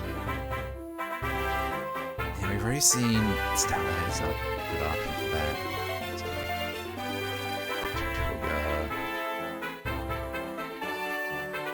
Well, in that case, I would really want to go catch a Jealous. Jealous is a ghost type. Nice to keep a little bit more variety in the party. Ugh, the options are not good. Like, they're really, really bad. I really should have started with Oshawott. I don't need a fire type that badly. I guess it's Seismitoad in that case, so that's fine.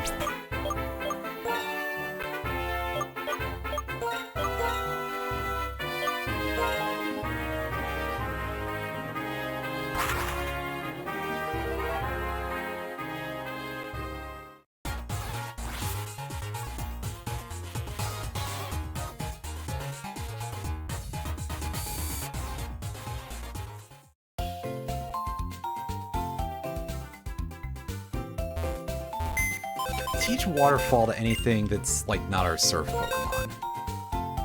The answer is probably going to be no, but I'm curious now. Yeah, Waterfall has an even shittier burn set for Gen 5. Because, of course it does.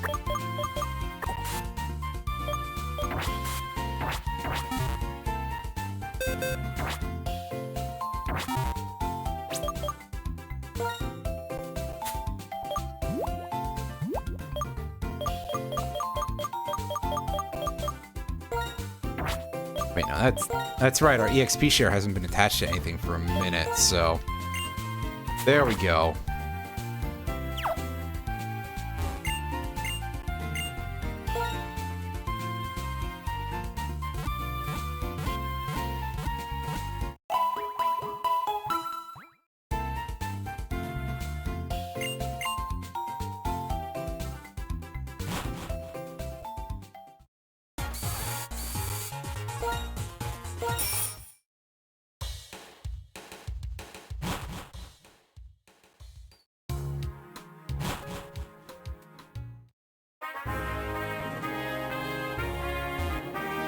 I don't know if we fought that guy yet.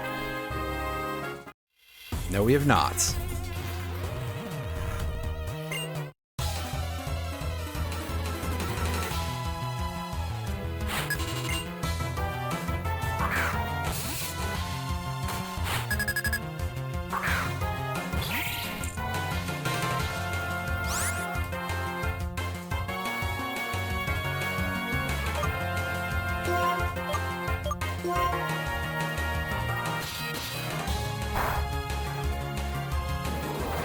This Pawniard probably doesn't have impressive moves. Let's keep spamming this and prepare to not get any of our buffs for Charge Beam. Hey, the slow that's not necessary whatsoever.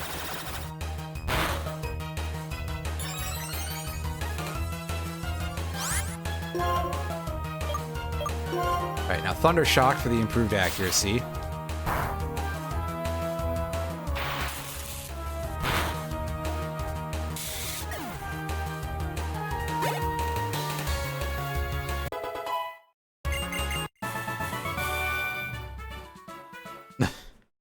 Yeah, buddy, get out of my something or other here. Alright, now for the double battle.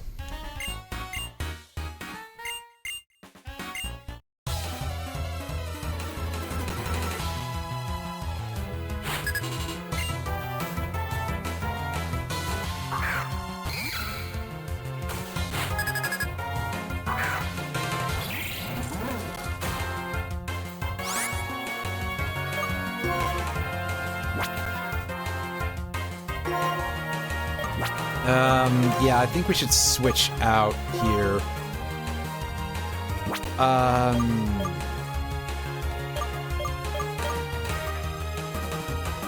Yeah, we're gonna put Megaduce in instead, and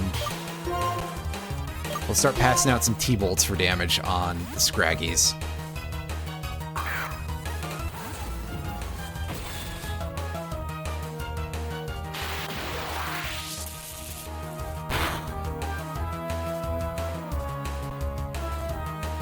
Haha! I'm surprised I didn't get the kill to begin with. But alright. Oh, Mudshot is a usable move, so get rid of Supersonic for that.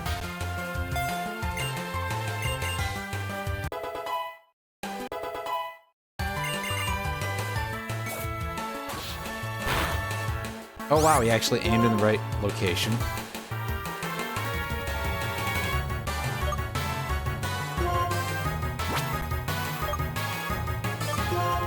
Magnitude, that will not hit us.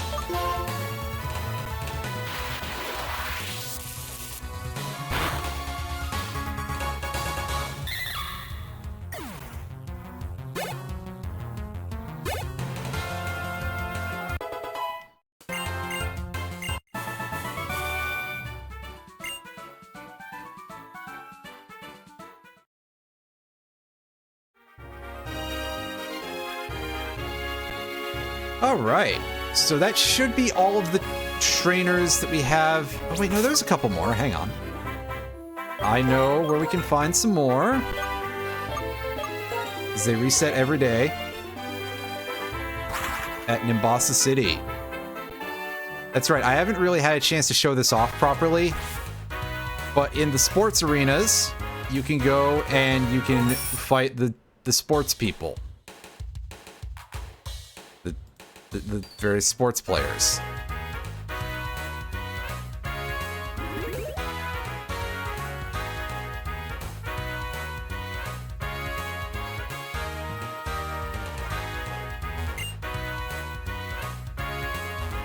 Obviously, it's not going to be everyone here, but you can get some free EXP from this.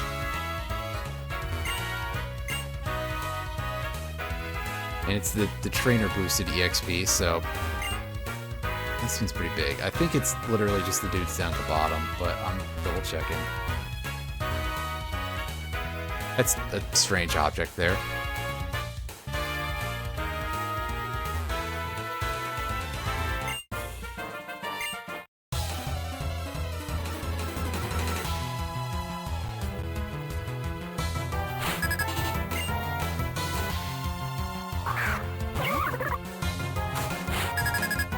Starting with the Simipour, that's not my favorite thing to see. Let's see how we do in terms of being able to hurt this thing. And if we're having a bad time, which we probably will, I'll switch out. Yeah, I didn't heal. Okay, well, I guess the whole switch out thing has been decided for me.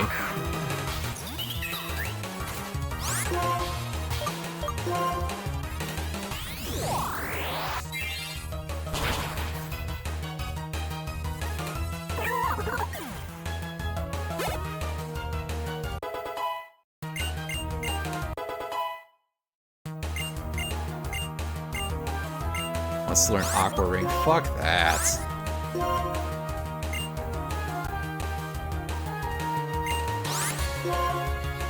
Send in Simisear. That is going to be handled by Pochita.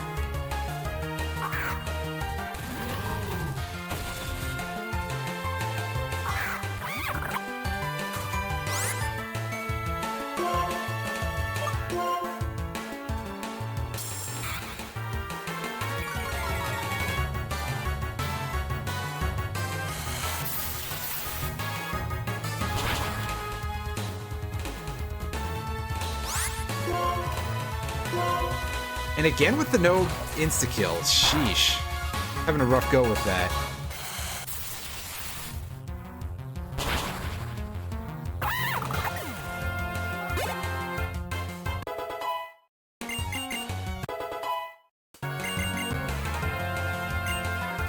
Got to send in Simisage. Yep, we're gonna just set this thing on fire like we didn't do to the others, but it is gonna die just about as fast.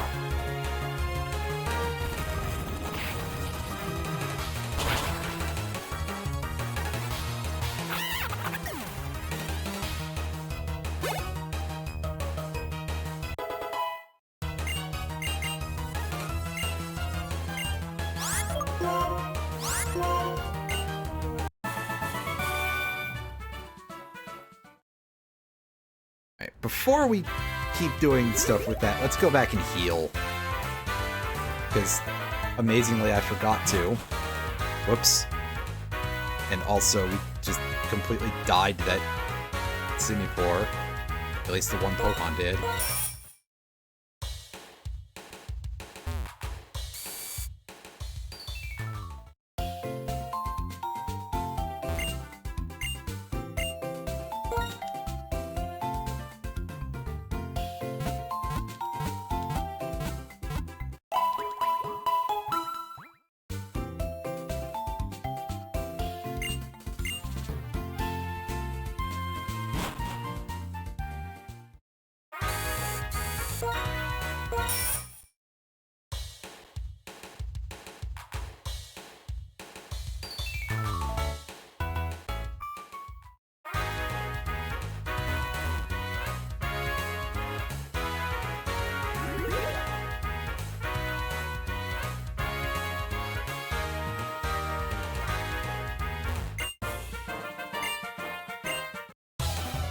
One guy's double. Whatever. There's a double battle down there, and then there's this fella who's got really a level 40 Sandile. All right, dude. You know what? Don't let me tell you how to live, but also, what a strange choice.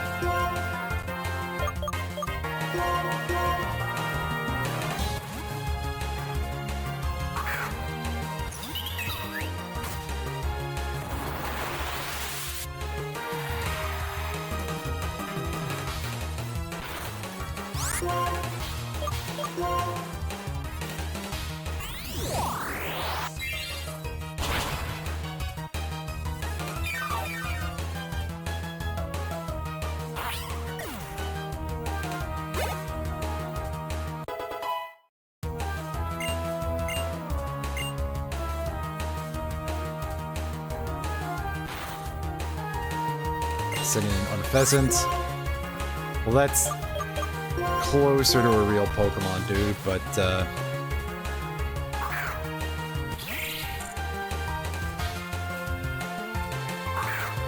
I think I actually stand a reasonable chance of doing something to this with Clink. Not as much as I'd like to, but... Well, if you want to keep wasting turns, dude, that's fine. As long as I don't eat another crit air slash, I should be okay. I mean, a regular one will be fine. I'll just heal after that.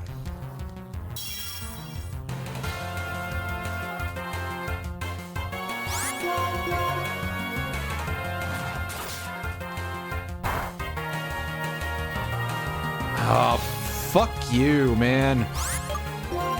Well, I think I probably said before that Charge Beam only has not a lot of accuracy.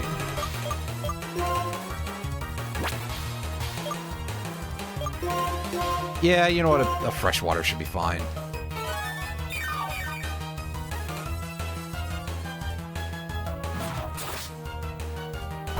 Now, Air Slash doesn't have perfect accuracy either, so if you could whiff a couple times here, Buster, that'd be fun.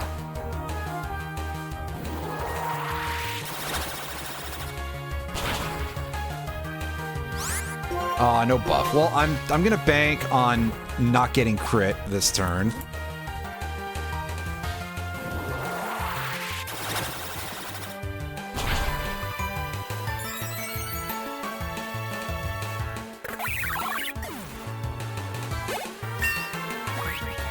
Yeah, see, we cheesed that one out. We probably shouldn't have won that. But I'm not about to complain or anything. And hey, there is our Clink evolving to Clang, the first of two evolutions. Second evolution, I think, is at 49. Yeah, level 49, which is a ways away.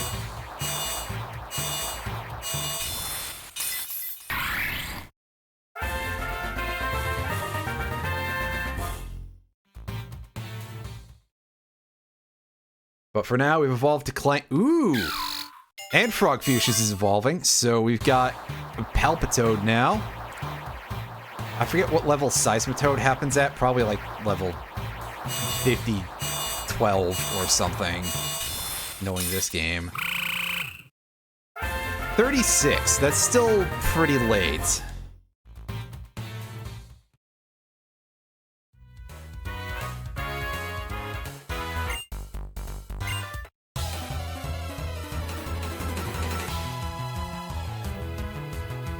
Clang, I don't suppose you can learn Strength, can you? Probably not.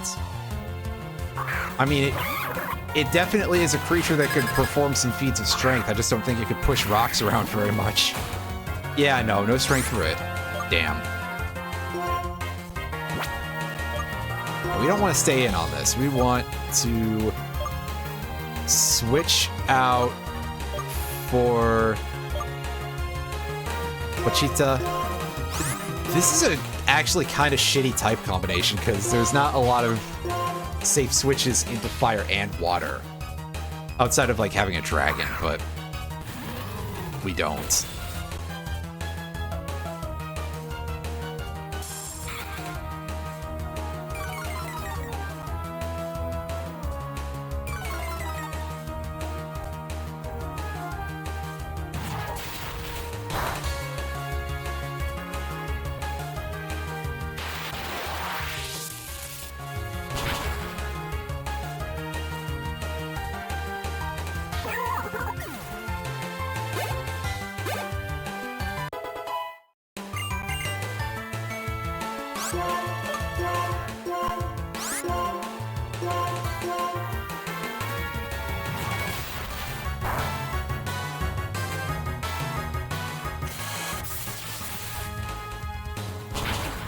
should be a kill shot.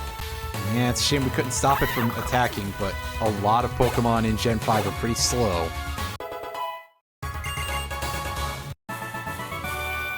Yay! We won. Now, there's still the other stadium to check out, but we're gonna go heal first, and then we're gonna do that.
What do you got? A Zip Striker.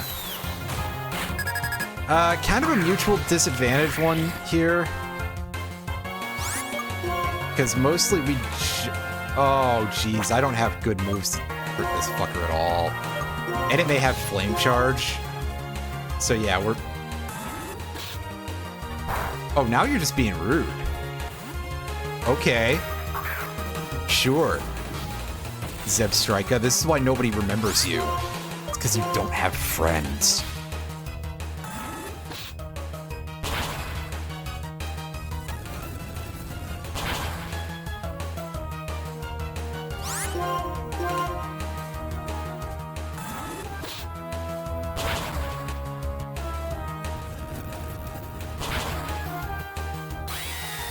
I may have forgotten this piece of shithead pursuit.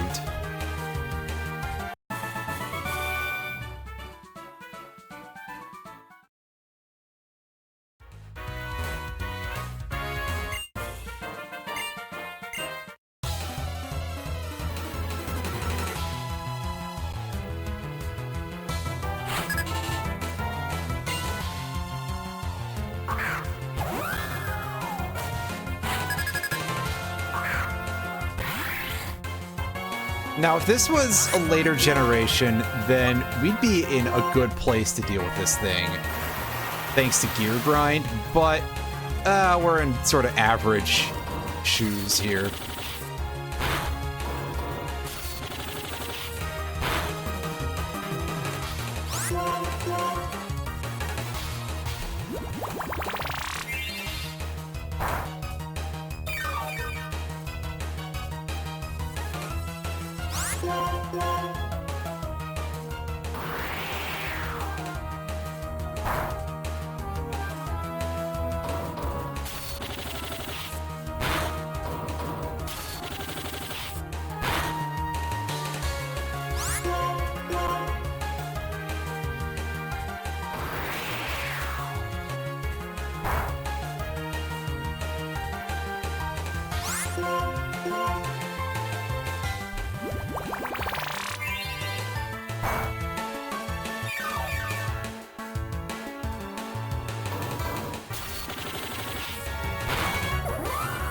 There we go.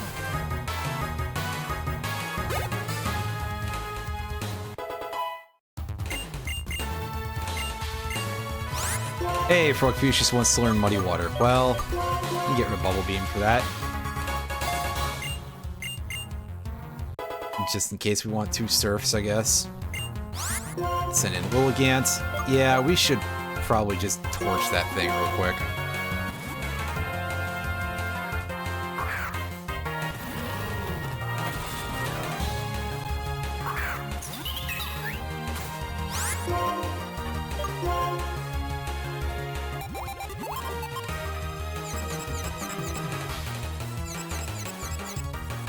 Oh, of course you have the thing that makes you immune to your own teeter dance.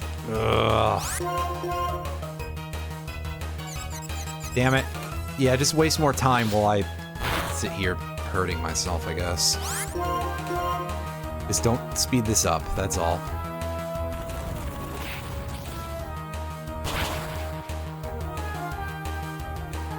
Yay! Yay, yay, yay. Level 29 for Frogfucius. But he's already almost up to 30. Nice.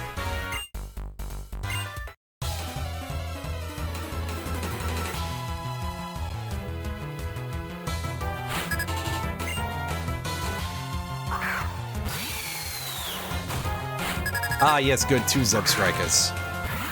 That's a fun load of shit to see here.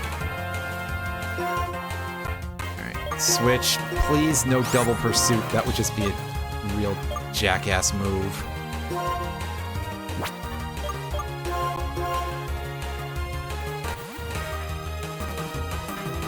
Oh, it didn't use either pursuit in this case. Nice.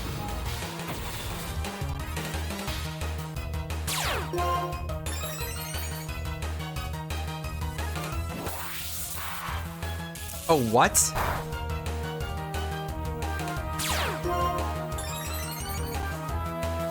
Are they both using discharge?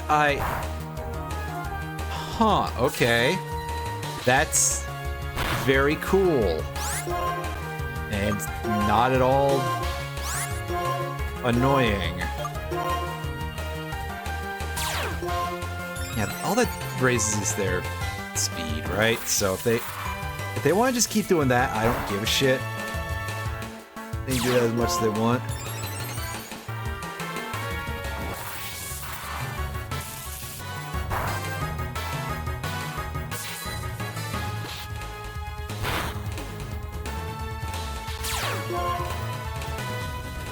Nice. Magnitude 10. That'll make this real easy.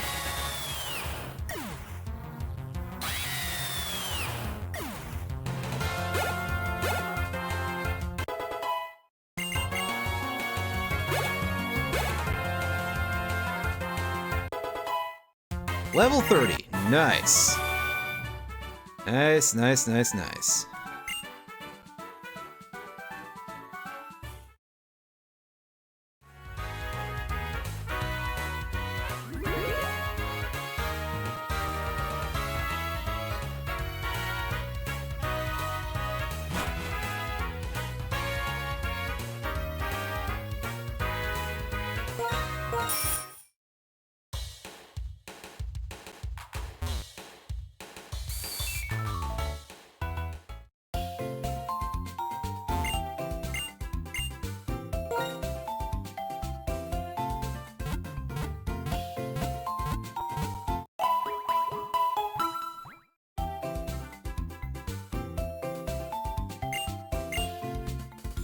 Alright, everybody, that is gonna do for today's stream. Join me next time when I start doing some side quests, probably, and then also the 8th gym.